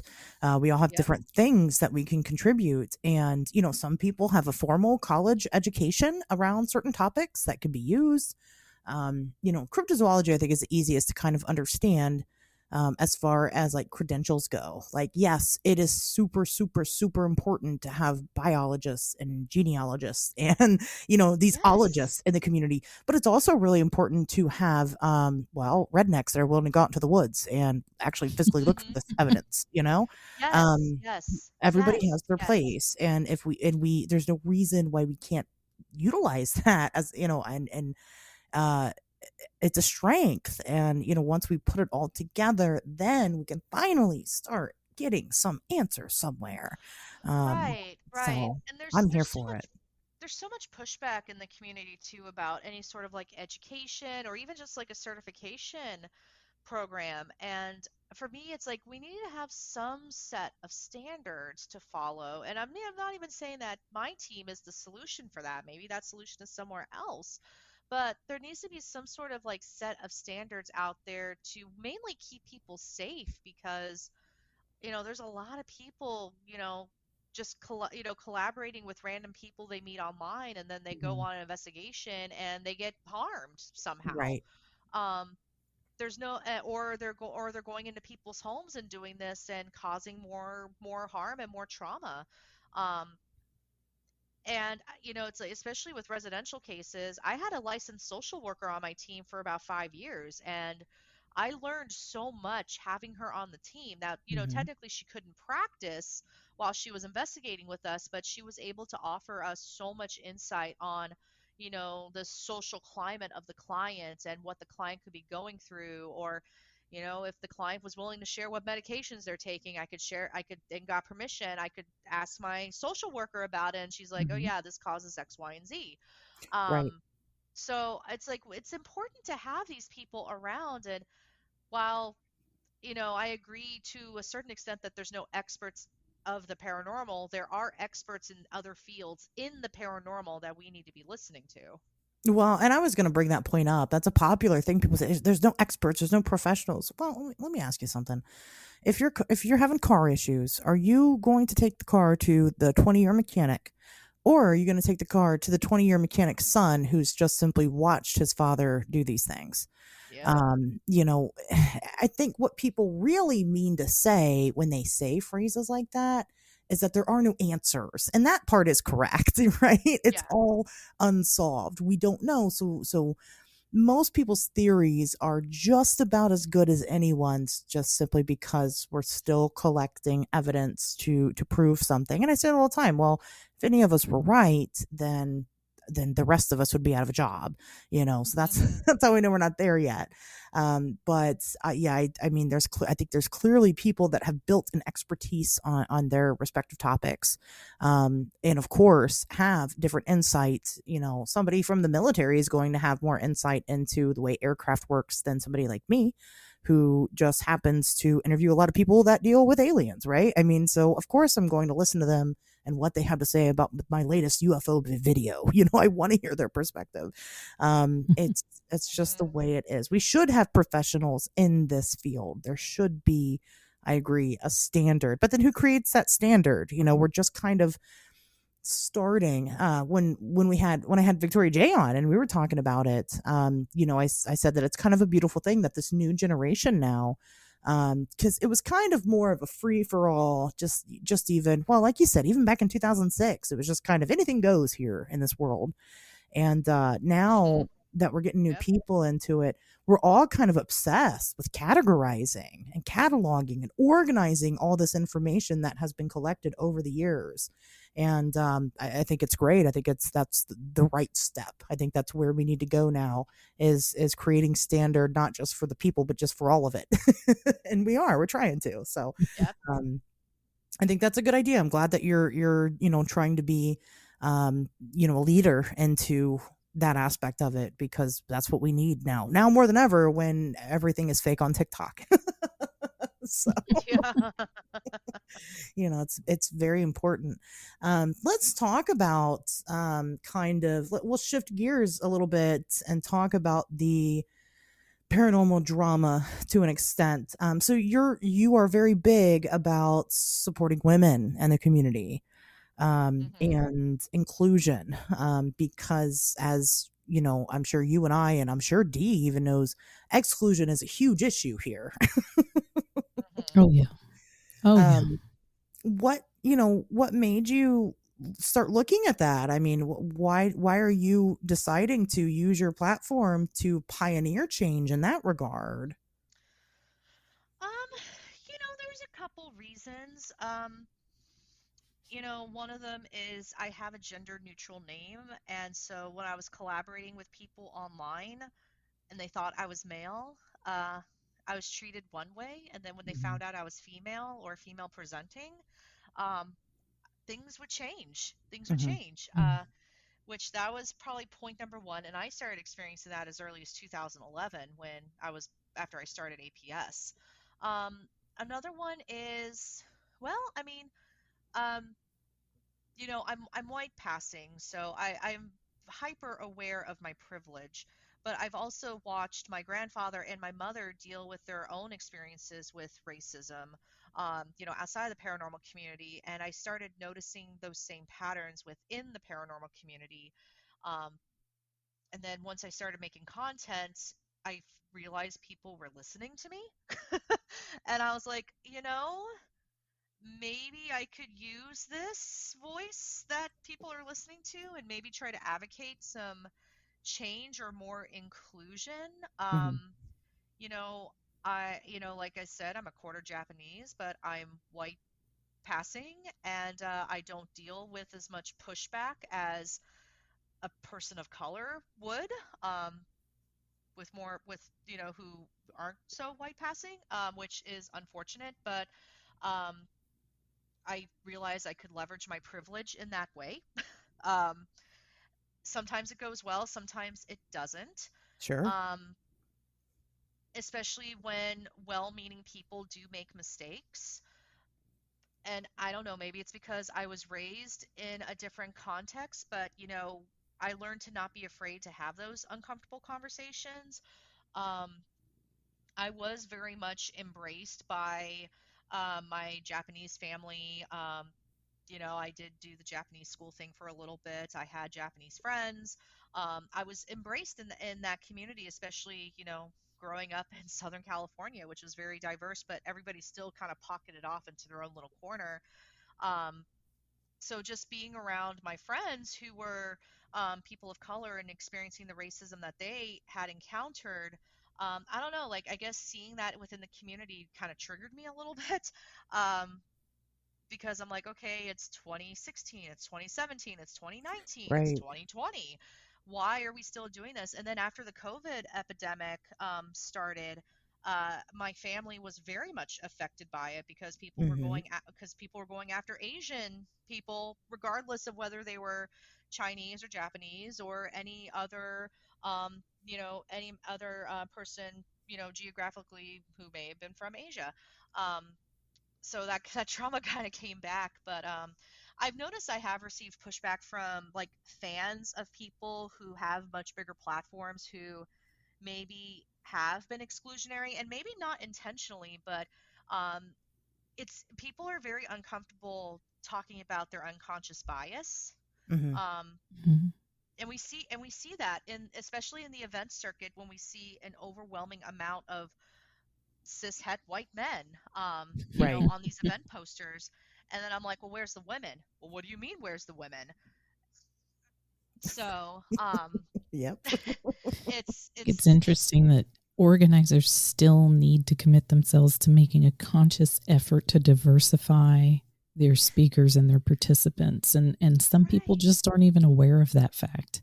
Right. right. And that's what it is. They're not aware, or it's like, well, I just asked my friends to be guests at these events. And then I'm like, well, maybe you should reconsider the diversity of your circle of friends. Right. Um, or branch out a little bit.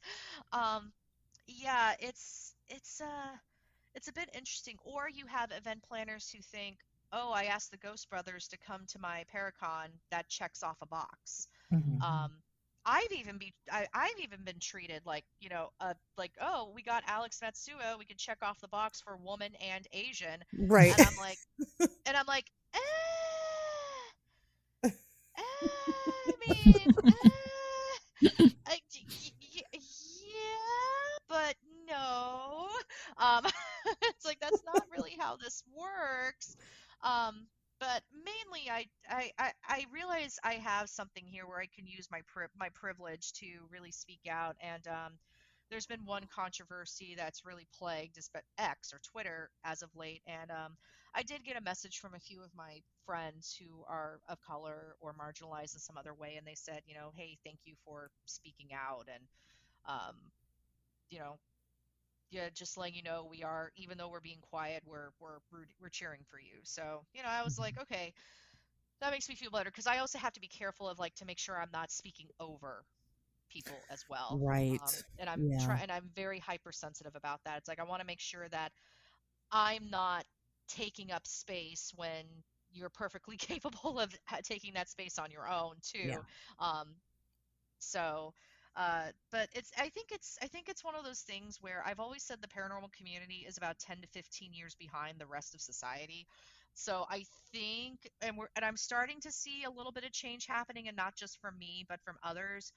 So I think we may be getting there, but I think the biggest problem is the more famous people in the community who are still 10 to 15 years behind, Yeah. um, who have very rabid fans, and parasocial relationships that are willing to basically bulldog for these celebrities, and these celebrities know that they have fans who will do that, and unfortunately it's not productive Right. at all. Yeah. I know. I obviously, I absolutely agree. I've had men in the community gaslight me and tell me that I'm not treated any differently as a woman, that they're treated just as badly as I am sometimes. I'm like, oh, really? I've had men that I've reached out for to try to pick their brain on some topics or collaborate on things where they have flirted with me in the first sentence. It's it's not. I don't care what anybody says. Being a woman in this field is 10 times harder to do anything because you're a woman in the field. I've gone on Facebook groups and left comments about opinions, and it doesn't matter if I'm agreeing with the original poster or if I am expressing the same opinion as a comment before mine. There will always be a man that will reply to me, but not to anybody else who already spoke before me who has similar ideas. And and then to be then gaslit and told that, well, no, that happens to me too. I'm sure it does happen to you sometimes, but it doesn't happen to you 90% of the time. Hmm.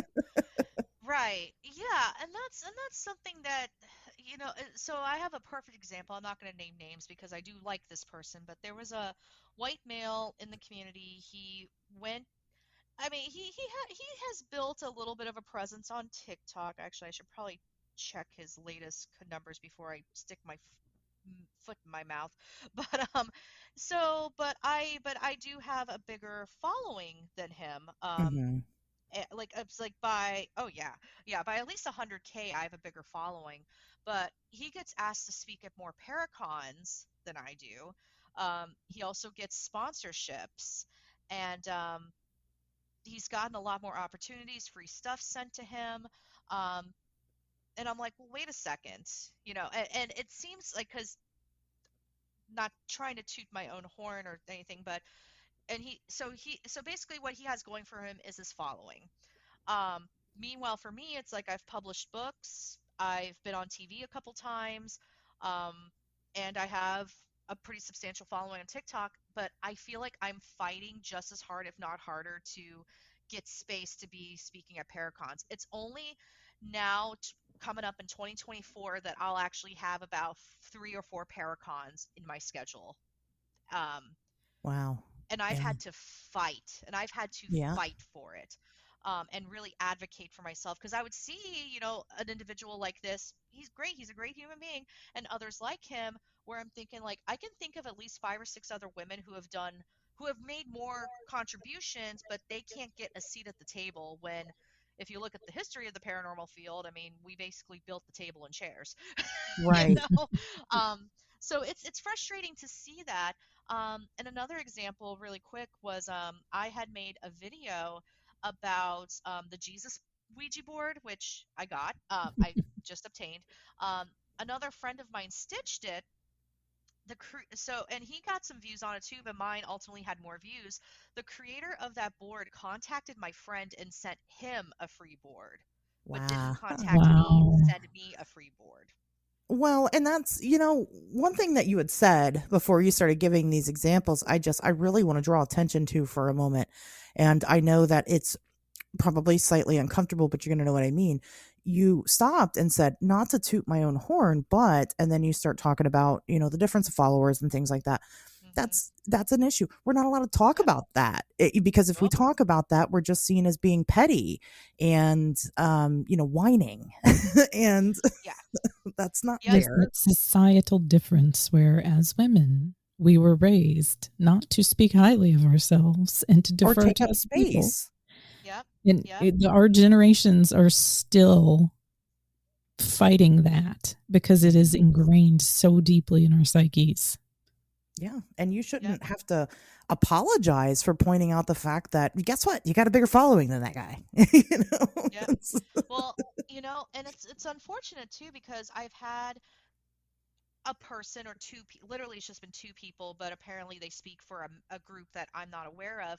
But Okay. I've had another woman accused me of manufacturing drama for attention. So when I do talk about these issues in the community, um, she interprets it as I'm manufacturing drama Right. for attention, which is not the case.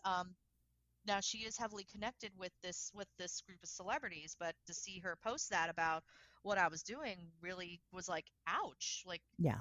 no, that's not what this is at all. And then the other person is a male who basically said the same thing, that I'm tearing down other people to elevate myself, and I'm like, how am I? I mean, I'm not really elevating right here. Like, Right. I'm not necessarily making friends. I haven't broken the 1 million mark when it comes to like followers. There's not really a lot of elevation going on besides the fact that there are people who are listening, whether they agree with me or not is another thing. But Right. yeah, Well, that or I'm just doing it for attention. well, that sounds like classic gaslighting to me, right? Yeah, Oh, Like, it is. absolutely. It is. And that's just the move right there. Okay, well, I'm going to, like, because that's another thing about it is that, yes, we have to be professionals, but our feelings are involved, and we can get your feelings hurt. We're people too. And so, of course, that's the big thing with gaslighting is that you are emotional, and they know that, and they are going to try to pull out all the stops to let the emotions overrun what you're thinking. So then you're going to overthink it. Well, am I causing drama? Am I the issue? am I the problem? Is it me? Yes. Am I the drama? Yeah, yeah, maybe it's me, and you Well, start to second guess yourself, and then you have to, but if you want to pioneer it, you have to stop, and you have to, draw back your power, and just continue to unapologetically be you, and that's hard. That's very hard, especially. There's another thing that I will hit on in a little bit, and just because I don't know exactly how sensitive you are about it, I know how I feel about it personally. Um, when you look at the women that have made a name for themselves in these communities, well, guess what? They're also very conventionally beautiful. Mm. And, Oh, yes, yes. what I mean by Yes. that is not necessarily beautiful, but they're thin. Yep. That's what it So is. I got in trouble almost a year ago, as of November, for talking about pretty privilege in the paranormal. Um, ooh. yeah. So I grew up in the entertainment business. Right. I was a child actor, doing the Hollywood LA thing because that's what all kids in San Diego did. Um, but obviously, and I have a theater degree too. So I lived that life, and so the awareness of like my body and how I was treated and how what characters I was cast as, or if I got cast at all, I was very hyper aware of it, and I see the same things in the paranormal community. And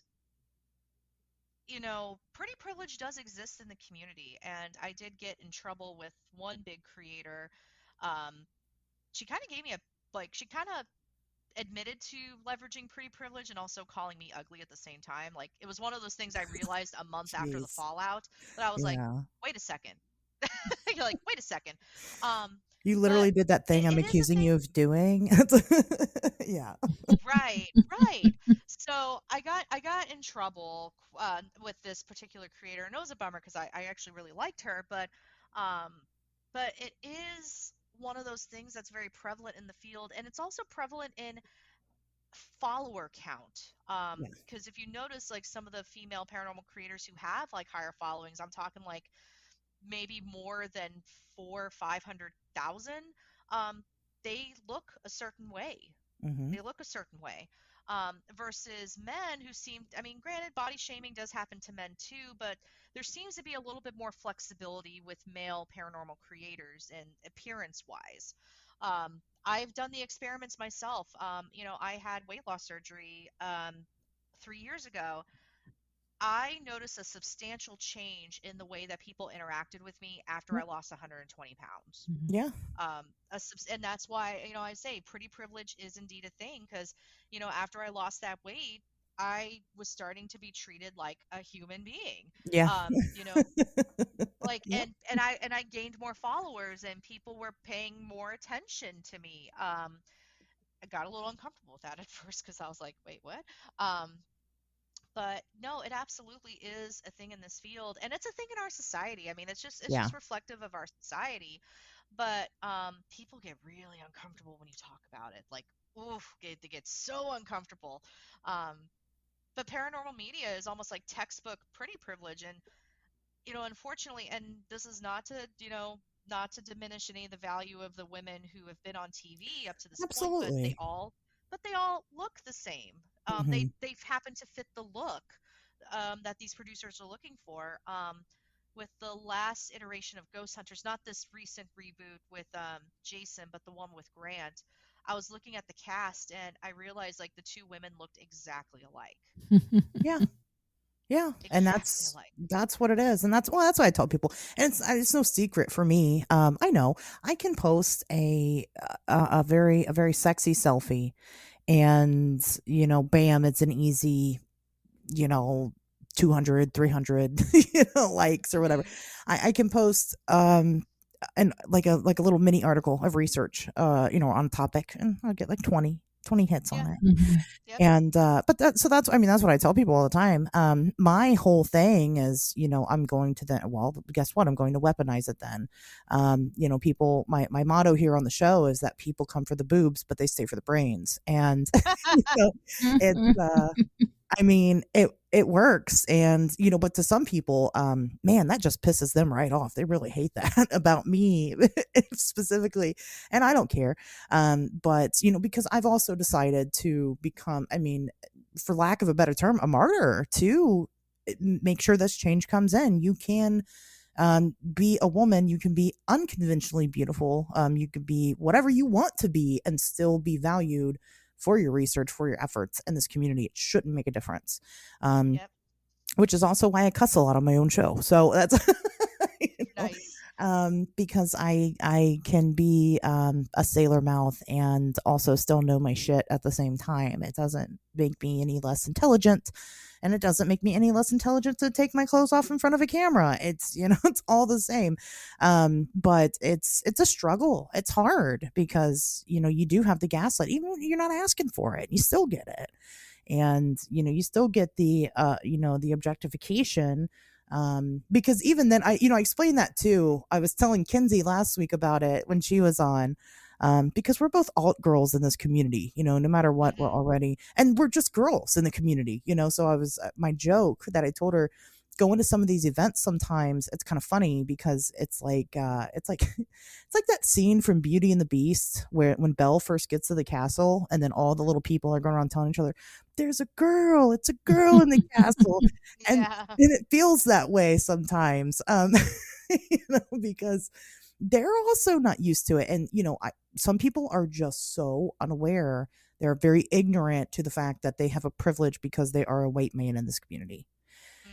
and that's just simply a part of it. It's the fact that they refuse to acknowledge it is when it becomes an issue. It is slowly happening. I'm watching it happen.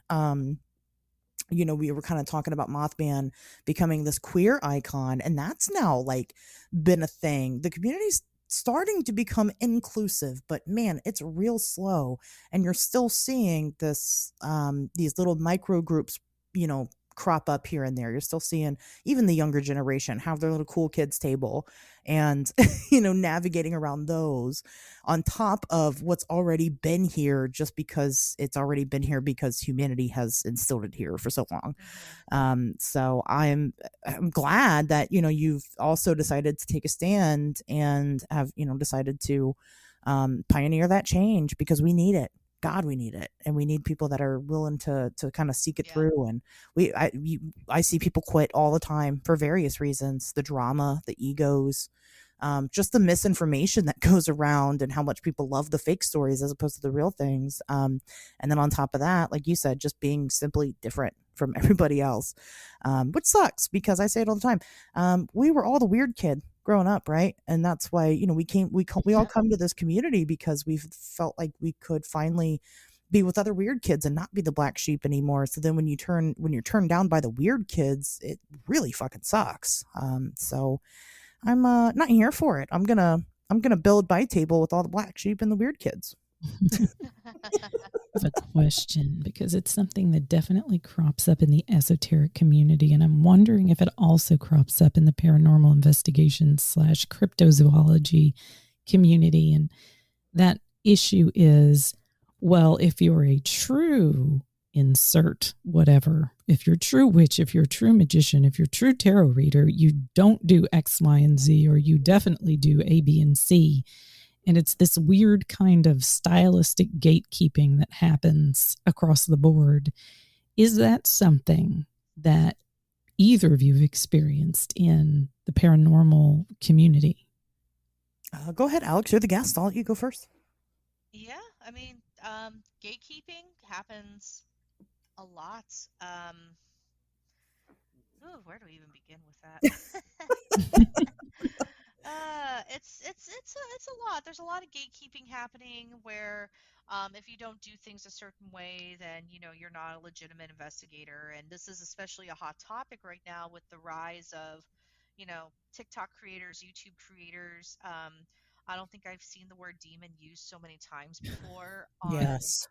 especially on YouTube now, where it's like, are they investigators? And there's a big thing now where if you do criticize any of these creators, they will come back at you and say, like, well, who are you to say that I'm not a legitimate paranormal investigator?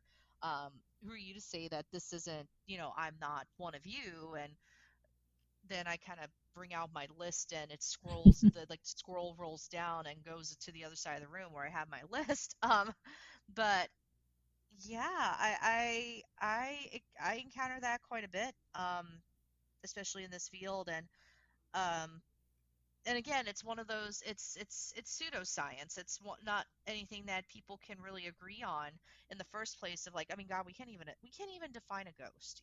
Right. we can't say what a ghost is or what it's made of. Um, so it's really hard to have like a baseline of where to even begin. So when people do come out and say like, well, if you do things a certain way, you're not part of it. It gets very shady. It gets very Yeah. shady. Yeah, I would absolutely agree. It happens. Well, so I'm a Fortean investigator, so I do all of it. Cryptozoology, ufology, the paranormal, and the occult. Anything and everything that's strange, I'm there for it. And so I get to dip my toe in all of these communities. And it's so funny to me how similar they are and how much like they all. So they fight with each other, and then they also fight with each other. Um, so the cryptid people going, oh my god, the paranormal people are so stupid, and then the paranormal people that are like, oh my god, aliens, what the fuck, and then and then within their own little groups, then they're all disagreeing with things. Cryptozoology, for example, let's just look at Bigfoot. Okay, Bigfoot is a flesh and blood creature. No, it's not. It is a dimension hopping ultra terrestrial. And if you think that it's flesh and blood, then you're just dead wrong. And then the flesh and blood people going, well, there's footprints, there's physical evidence of this, and you're just dead wrong if you think Hmm. it's constant.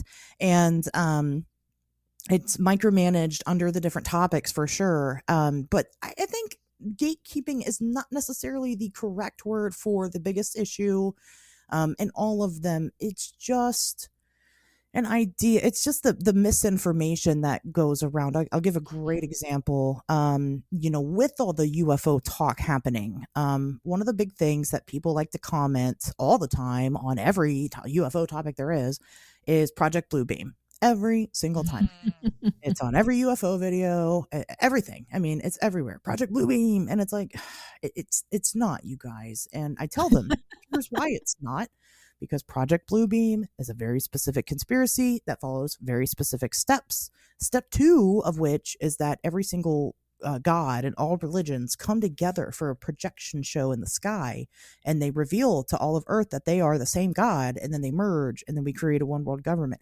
And then after that, we learned how to telepathically communicate with each other. And then after that, Sign me up. yeah, then after that, there's aliens and they're invading the planet. But it might not be aliens. It could be a like a pandemic, or some natural disaster happens. It's very specific steps. And when I point that out, they get so fucking mad at me.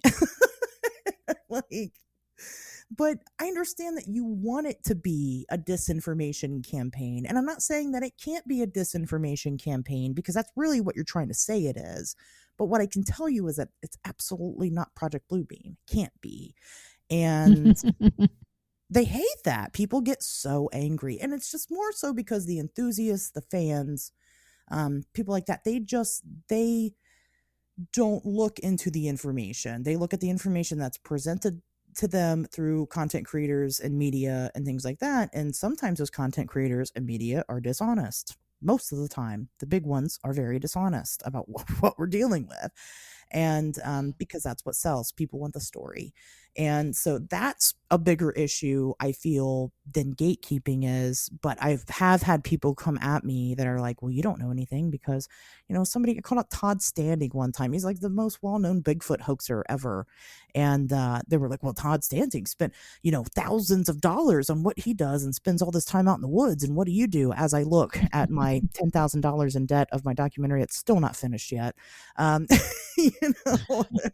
All the hours of footage in the woods, or whatever that I've got, and they just, I don't know, like Alex said, then you pull out your list. Well, who am I? What have I done? Let's see. But then of course, other researchers too, just simply don't get along with you because when they'll present a theory and it doesn't make any fucking sense. And, you try to talk to them. There's a difference between trying to educate someone and attacking them, right? You got to learn how to try to educate people. And, of course, I've been guilty of, being on the attacking side of like, look, you're just dumb. And what you're saying right now is fucking stupid. I try not to be, though. I don't get there immediately. I try to be gentle and I try to be like, look, this doesn't make sense because of this. And then at that point they get defensive because now you're attacking their person, their ego. And, then they, instead of handling it maturely, they go off the rails. And then you're the gatekeeper. And it's like, well, no, not really. It's not my fault that your theory is not solid. But okay.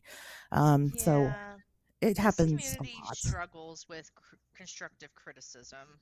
Yes, that's a better term for all of everything that I just explained. Yes, that's a better way to put it. And it's sad because, like I said, the more the merrier. I want to work with everyone because I think that everyone has something to bring, even if I don't agree. Right now, I've got all these paranormal people coming on my show. And ghosts aren't my big thing. The paranormal's not my big thing. It comes up in my research sometimes.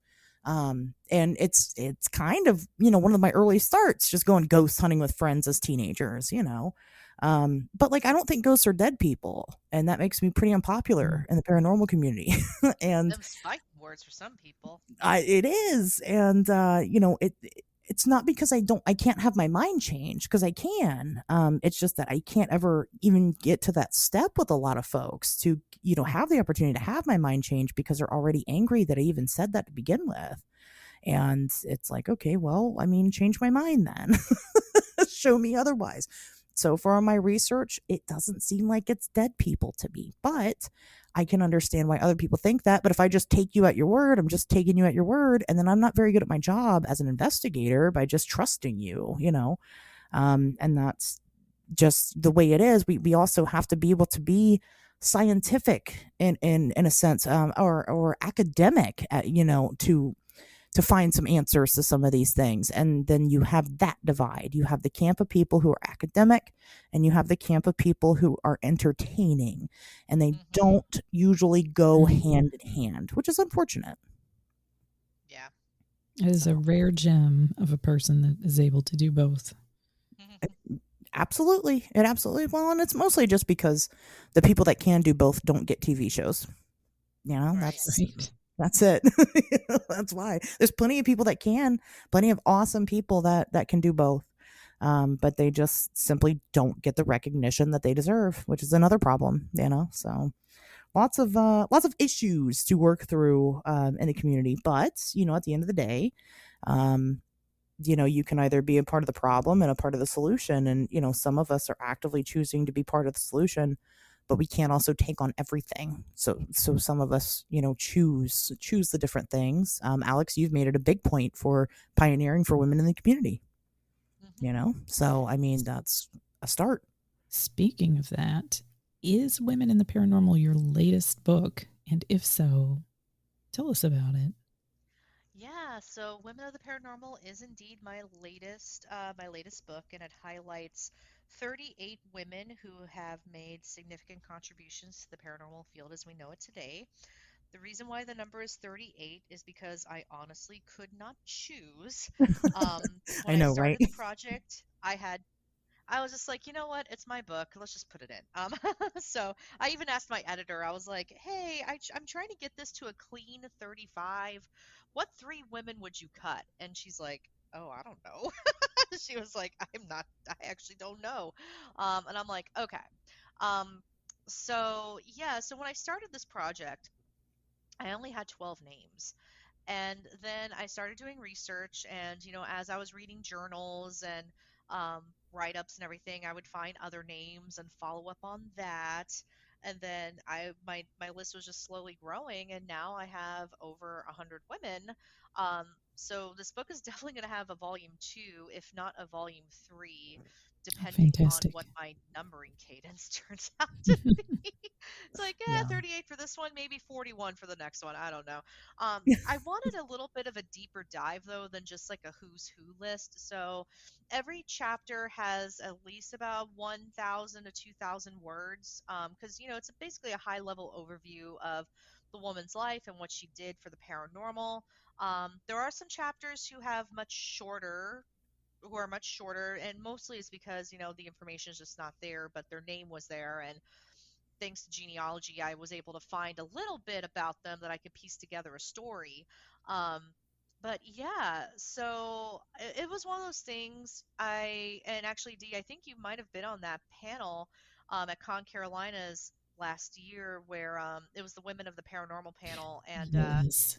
the moderator Val Griswold Ford asked, hey, who's like your biggest inspiration? And I'm sitting here and I'm like, Catherine Crowe, and I got met with crickets.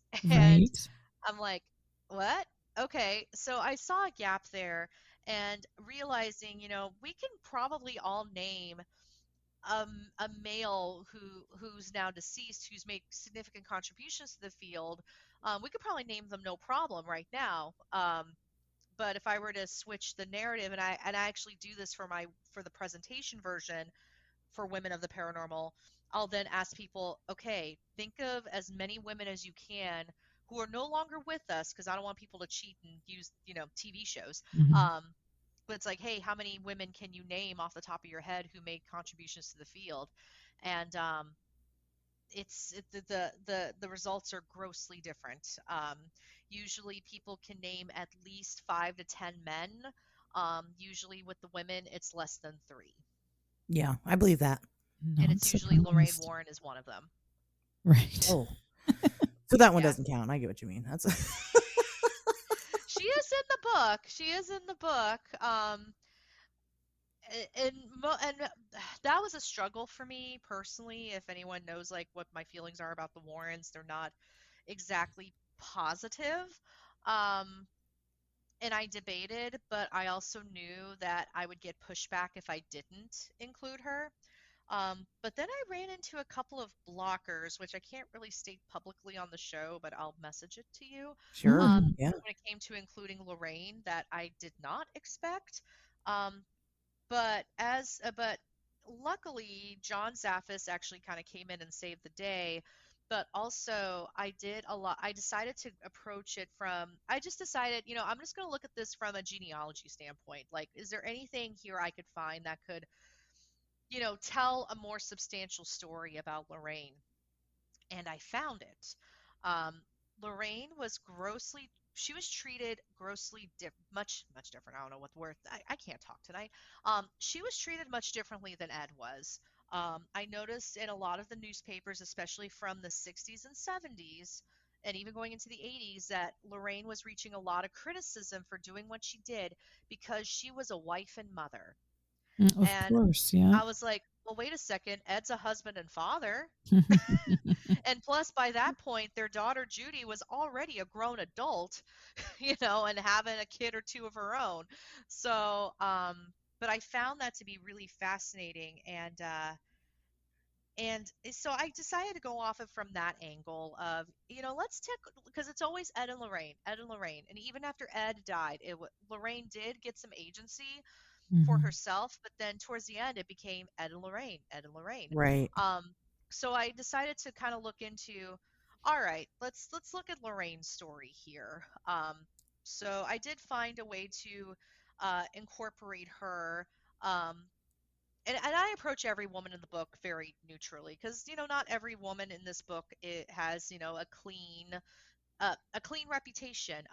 Ada Goodrich Freer, who actually is probably my favorite human being now, besides Catherine Crowe, she has a very muddy history. Helena Blavatsky, also kind of muddy, especially with certain problematic groups taking inspiration from Hmm. her work and doing bad things with it. Um, so I mean, not everybody, and I mean, even with Dion Fortune, some people had issues with Dion Fortune. There's some Yeah. issues there. Dr. Yeah, Florence there are. Barrett, Dr. Florence Barrett, advocate of eugenics, and it's like, oh, well, eugenics are bad. Um, Yeah. eugenics is bad. It's so So bad. not so, and that was the other reason why I'm like, well, if I'm going to include these women, then why exclude Lorraine? So that was one of those things. Yeah. It was a whole process, but I found a way to incorporate Lorraine while staying neutral and really just telling her story from a different lens. And like I said, John Zaffis came in and really helped me out with that. Hmm. Um, and basically and her grandson Chris McKinnell actually helped a bit too, and he reviewed the chapter, and John Zaffis reviewed it as well because I wanted to make sure that their thoughts were being properly represented. So I found a way to incorporate Lorraine because I think regardless of my feelings about her, she was still important in a way. She was still important in Absolutely. several factors. So, Yeah, Yeah, I, she I had think a her lot of people. influence. Yeah, I think a lot she of did. people are a lot more forgiving with Lorraine than they are of Ed. Yep. Because, well, I mean, especially during the times, I mean, he's the man, he's the head, he's the leader of what it is that they were doing. Hmm. And then also he was cheating on her for however long that was, with a child, and I mean, Yeah. I mean, so any woman I think could give some empathy there. So I understand including, I also am not a big fan of the Warrens. We did a whole episode on it here on the show. Um but just because they're unethical doesn't mean that they don't hold a place in the paranormal.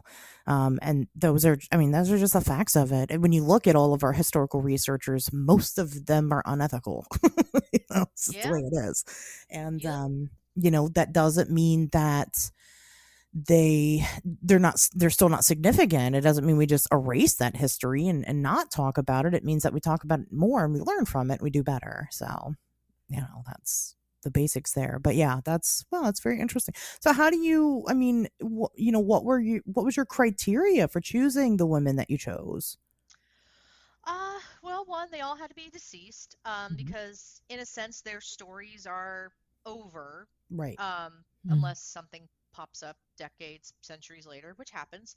But for the most part, we can come to a consensus that I don't think anything new is going to come up about Dion Fortune. At least I hope not, because then I'll have to go back and edit Sure. the chapter, which isn't necessarily a bad thing when you're self-published. But yeah. So, and the other thing was, a lot of it had to do with like how much of their story could I really find? How much of the data could I find and roundabout back to, them? Representation was important as well. I realized, the 12 chapters I had, it was all white women, and I'm like, well, I know at the time it was very much a white dominated space, but let's see what else I could find. And then I found Aiko Gibo, who was a very famous Japanese psychic, and I think she kind of set the precedence for paranormal reality television. She was a delightful, unexpected find, and that was a cousin of mine living in Japan because Matsuo. Um, I was telling her about the book, and she's like, "Well, have you ever heard about Aiko Gibo?" And I'm like, "Oh, no, I haven't. Who's that?" And then I found out. I don't know how familiar you all are with the haunting of Mary King's Close Not familiar. in No. Edinburgh, Scotland. So there's a very famous ghost by the name of Annie that is said to haunt Mary King's Close, and um, a famous psychic communicated with Annie and realized that Annie lost her doll, and now people will bring dolls for Annie, and now the space where Annie has been sighted or seen, this room is filled with dolls. So it's a very prominent, very famous ghost story. Aiko Giba was the one who discovered Annie. And not a lot of people know that because anytime the story's retold, it's always, oh, a psychic medium communicated with Annie. A psychic medium found Annie, but they never named her. And actually, in one of my latest TV appearances, Scariest Places in the World on Tubi, they covered Mary King's Close, and I mentioned Aiko Gibo's name so many times, but then they used someone else's interview and they said a psychic medium found Annie. And I was like, no! I was so mad. Um, I was like, I actually emailed the producer afterwards and I was like, yo, you had a chance for I was nicer, but I was like, hey, it would have been important to mention this woman's name. Because she played a huge part in this. So I had a lot of like discoveries. The other discovery that I was absolutely thrilled about was Radcliffe Hall and Una Trowbridge, a very much out of the closet lesbian couple who were council members of SPR. Ooh, that's Yeah, interesting. yeah. Radcliffe Hall was a very famous author. She wrote a lot of lesbian literature. The other thing with Radcliffe Hall that, man, I was going back and forth on this. I talked to so many people in my circle in the LGBTQIA plus community because Radcliffe Hall dressed in male clothing and identified as a male in a woman's body, but of course for the time went by she/her pronouns. Um, so I was like, Interesting. I don't know What to do? what to Yeah. do. Yeah, and especially since Radcliffe went by the name John to close friends and family. Um, so it was very much, I ultimately decided to go with the she, her pronouns because that was what was used at the time. Hmm. Unless, again, something comes up later that maybe Radcliffe or John went by he, him, or they, them, then I'll make the updates. But yeah, that one was a tricky one to write. But yeah, that was another delightful discovery, and that just came from browsing the table of contents of the proceedings of the Society for Psychical Research. Radcliffe Hall's name didn't pop out. It was Una Trowbridge's name that popped out initially, and Radcliffe Hall looked familiar. Um, Hmm. and then I realized I read Radcliffe Hall's iconic book, The Well of Loneliness, back in high school when I was going through things and trying to figure myself out. um, yeah, and my mom didn't know any better. She's like, "The Well of Loneliness. Oh, that sounds sad." Ooh, That like, sounds sad. You're sad. You should read it. yeah, it's like oh, that sounds sad. So then once I made that discovery, I was like, oh, snap. Okay. So yeah, really, it was just we're underrepresented, especially with Radcliffe Hall and Una Hmm. Trowbridge. All you have to do is Google them. They were not in the closet. I actually had someone come at me saying like, well, they were able to do that because they were in the closet. Uh-uh. Look them up.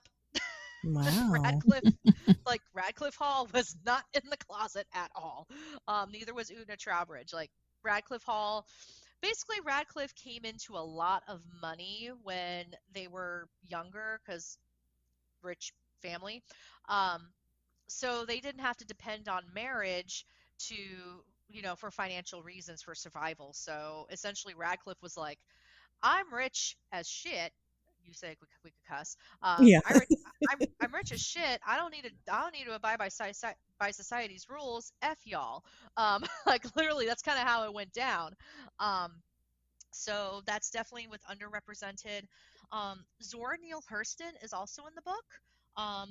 While She's she wasn't awesome. a paranormal investigator per se, she did provide firsthand accounts of hoodoo, voodoo, Haitian culture, zombie folklore, um, from the perspective of that community. Because up until Zora wrote, Tell My Horse and Their Hmm. Eyes Were Watching God and, these iconic pieces of literature, all of these accounts very much came from the lens of white men.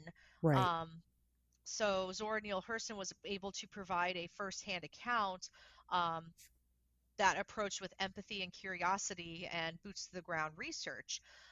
So that's what earned Zora Neale Hurston a place in the book because, I mean, today, people hear hoodoo and voodoo and they freak out Yeah. when they shouldn't.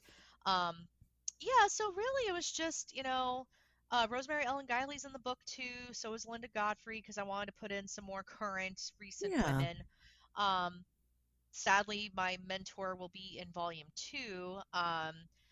She was one Hmm. that I think was really underappreciated while she was alive. She's the one who actually taught me how to use genealogy and paranormal research, and she was the she was the cryptozoology director for a Canadian paranormal organization called SciCan. Um, so she was moving and shaking things too, and she was also a Mothman witness. This is the same one that was born in Yeah. Point Pleasant. Um, Circling back, all comes full circle. Yeah, so really it's just, their stories are were they overlooked, were they forgotten, were they wronged? Just there's a lot of the women in the books where or overshadowed, like Thelma Moss, who ran the parapsychology unit at UCLA. Um, Mhm. I don't know if y'all have heard of the Entity case, the Oh Mhm. case yeah. of Doris Bither that inspired the movie. Y- Yeah, Barry Taff and Carrie Gaynor worked for Thelma Moss. Oh, okay. Okay. So, Oh, Very yes. never interesting. heard that woman's Oh. name before in my life. Yeah. So, but Barry Taff and Carrie Gaynor, they got a lot of the acclaim and the fame from that, Right. as weird as that case was and Mhm. tragically sad that case was. Yeah. But they were working under Thelma Moss's supervision. So, but we Interesting. don't Yeah. hear Thelma Moss's name That's Yeah. at wild. all. That's pretty Hey, crazy. you So. sent me down an amazing rabbit hole today because one of the women you mentioned in your book, Rosina Despard. Oh, yes. Oh my goodness, that blew me away. And I was all over the place chasing things, information about her down. I don't have a copy of your book yet, but I certainly am going to get it. Yeah, Rosina Despard, like she provided one of the most detailed accounts of a haunting when she was like 16 years old. And that's actually one of the most respected accounts of a haunting by the Society for Psychical Research. She's another one with an interesting story too, because a lot of the accounts was taken in an exchange of letters between her and another woman. I know her name was Catherine. I can't remember her last name right now, but Catherine was less than willing to surrender the letters, though, so it may have been indicative of a possible relationship. Um, they were roommates. They were best friends. That's especially true with Una Trowbridge and Radcliffe Hall. Una Trowbridge's headstone says "Friend of Radcliffe Hall." Um, Yeah. it's like, Wow. ugh. But yeah, Rosina Despard's case was really interesting, and the debunking that came afterwards, I kind of had some issues with because they were alleging that Rosina's father may have been having an affair. And so the woman in black that was seen at the property would have been his lover. But Hmm. yeah, I'm not sure if I'm on board with that. Because I mean, at the time, it's like, what's worse for your reputation, an affair or a ghost in your house? Right. That's well, very true. Especially with this guy, because he was like a major military. I forgot. I think he was a general or a captain. So basically, Oh. his reputation was on the line. So, oh well, okay. He was just being a hoe. That's what you're saying. Yeah, yeah, could possibly, possibly. But other people around the town did see the woman in black as well. So Fair enough. Fair enough. A woman of the night. Um, yeah, take it how you wish. So what do you have? What are you working on in the immediate future? I mean, I know it sounds like you have a lot of, just general plans over the course of your career. But what should people be anticipating, say, in the next year or so from you? Yeah, so I just signed a contract with the History Press for a book about haunted places in Northern Virginia. Since I live in the DC area, I'm really trying to do a lot of content about that on my Yeah. blog and my other channels because I've counted like 162 haunted places just within a 10-mile radius of me. um, I don't have to go anywhere for a while. You Yeah, know, right. I can just hop on the metro and just go. Um, so I'm trying to explore more of that and just kind of see like what's around me and within my own backyard. But I'm also working on Women of the Paranormal Volume 2, which Mhm. goal to try to have it out in March for Women's History Month, but well, let's see. I made that goal last year with Volume 1, and then I went to the Library of Congress and found 50 more women, and that totally derailed everything. It derailed everything. Like, I was like about ready to cry in the Library of Congress because I'm like, okay, I got to add some of these women, but not all of them. But who am I going to do? Yeah. Um, and I had to put a stake in the ground. I just had to.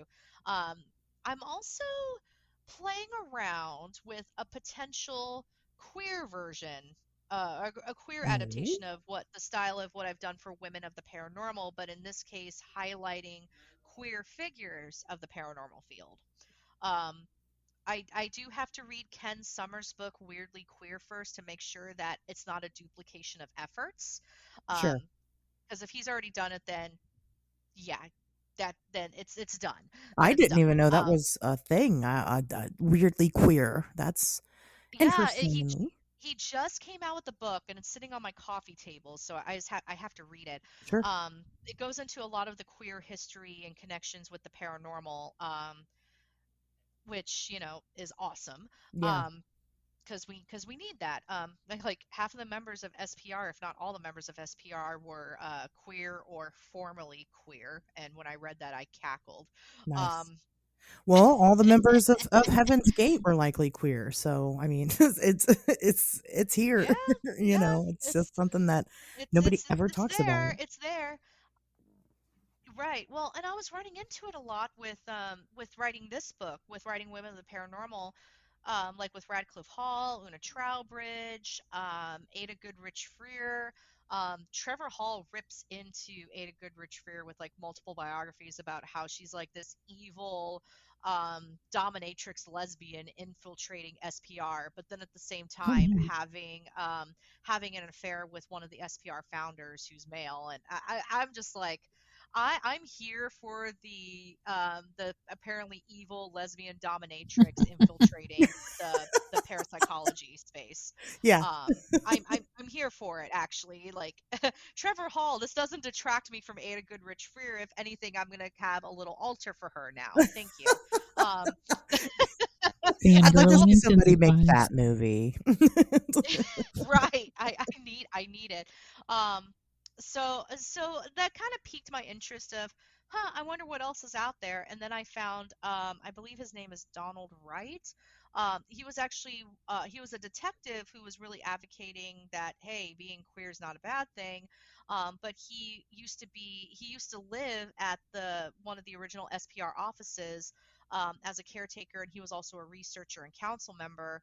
Um, who had a lot of dates at the SPR library. Oh, Those books have seen some things. I'll just say that. Because I've been reading his biography, and with a lot of biographies, especially queer centric biographies, it's like, hey, I saw my first pee when I was 6. It's yeah. like that. It's like that kind of content. So I'm like reading like about his dates and the SPR library, and I'm just like pulling George Takei and going, oh my. Um, I liked how you called it a PP. I feel like you can tell a lot about somebody depending on the name that they give genitals. I will say though, if I ever have my own child, they will know the correct scientific names, in case anyone like tries any shenanigans with them. I learned that as a preschool teacher. It's like, no, it's a penis. Um, Yeah, that's yeah, yeah, you have to. Yeah. it's not your fireman. It's not your fire hose. It's not your garden hose. It's a penis. Um, but yeah, so it just kind of sent me down this rabbit hole of queer history, and then I found out Ken Summers wrote this book, so I'm like, all right, got to make sure I'm not replicating anything, and if I am, then it's just going to be a hard stop, and maybe go back to the subject another time when I can find something more unique. Um, and then, Yeah. yeah, so hypothetically, if things go well, then I'll probably have 3 books coming out in 2024. Oh, More awesome. realistically, it will more than likely be Women of the Paranormal Volume 2 and The Haunted Places in Northern Virginia. So, You people got to stop putting out all these books because I got to finish mine and I can't finish mine because I'm too busy reading all of yours. It's okay. It's a good nice. problem to have. That's a great problem. Totally fine with it. Yeah. Wow, interesting. Well, I don't want to. I mean, this has already been one of our longer shows that I've had, and I can go literally for the next probably 10 hours talking to you, but I won't. I won't put you through the torture. Dee, do you have any final questions for Alex or anything that you want to bring up before I have her shill herself some more? I certainly don't think so. I just appreciate you, Alex, sharing all of this knowledge with us this evening. And your book is just absolutely amazing, and I can't wait to dig into it. Well, thank you. It's a lot of people have really enjoyed this book, and it's been really well received. Although I will say, when I was doing one of my readings recently, I found some errors, like grammatical errors in the Catherine Crowe Yeah, chapter. So I'm like, I fixed them. But so anyone who bought the book up until last week, you got a special edition, I guess, a limited, yeah, a, collector's lim- Yeah, edition. a collector's limited item. collector's edition. But no one has said anything about it, and I'm thrilled about it. I'm like, okay, cool. Maybe no one noticed, but then when I read some of the chapters, I'm like, ooh. Um, I'm like, ooh. Well, I had a whole formatting nightmare with this book. So it was a formatting issue, not anything that my editor missed. My editor's amazing. Hmm. It was just like a formatting issue. Microsoft Word decided to capitalize certain words and that were in the middle of sentences, and yeah, it was Nice. fine. It was fine. That's okay. That's I fine. mean, well, that's the thing about self-publishing, it's a little more difficult, a little more time consuming, and Hmm. you're doing it all on your own, and like you said, maybe with an editor, as opposed to doing it through a publisher, you have different multiple avenues to kind of go through. So, Yep. it's just part of it, and I think people kind of expect that. I think most people in this community who are buying the books anyway are already very familiar with how that kind of works. So, but Hmm. yeah, limited edition books. Hey, Yep. people can Yep. turn around and sell them for $50 on eBay if they if they want to. They don't exist anymore, so they're a hot commodity. Um, yeah, There you go. absolutely. Thanks for coming on, and you're on my list of people that I want to meet and still have yet to meet in person physically. So it'll happen. I am manifesting it. So eventually we will Sweet. be in the same area, I'm sure, at some point in our lives. But where do you want people to follow you to get updates about what you're doing and things like that? Yeah, so people can go to my Facebook page. Basically, if you just type in the spooky stuff, all one word, between Instagram, TikTok, Facebook, X, Twitter, Threads. I tend to post across the board. I also have a mailing list, as well as a Patreon. So I tend to post things in my Patreon first. I also tend to post more private thoughts on Patreon. So if you really want to know how I feel about certain people, that's $3 a month. You can get all the tea. Oh, Um, hey, that's some pretty cheap and tea. I'll tell you, ain't bad. it is some cheap tea per month, right? Yeah, so yeah, you can pretty much find me all over there. You can go to my website at thespookystuff.com or alexmatsuo.com. It all goes to the same place. Then you'll see like my blog. I just posted a blog a few weeks ago about the haunting of the Exorcist house in Georgetown, which that house wasn't haunted, but the house that sat on the land before that was haunted by a very famous 19th century feminist author.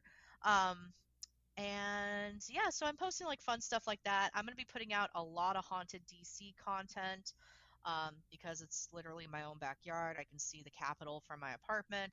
Um, and hopefully, and this was the other 2024 plan, if you come to DC, look me up because I may or may not start doing a ghost tour in the area. So, Nice. Ooh, very nice.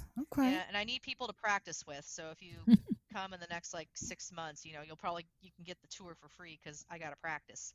Well, don't tell people that. Now you're gonna get swamped with people wanting Yeah, free tours in DC. I know, right? Like you asked for it. I know, right? Well, I'll post all the links down in the description if you guys want to exit out now of the episode and go check those out. Because otherwise, I'm just gonna go ahead and end the show. I'll see you guys back here next Wednesday.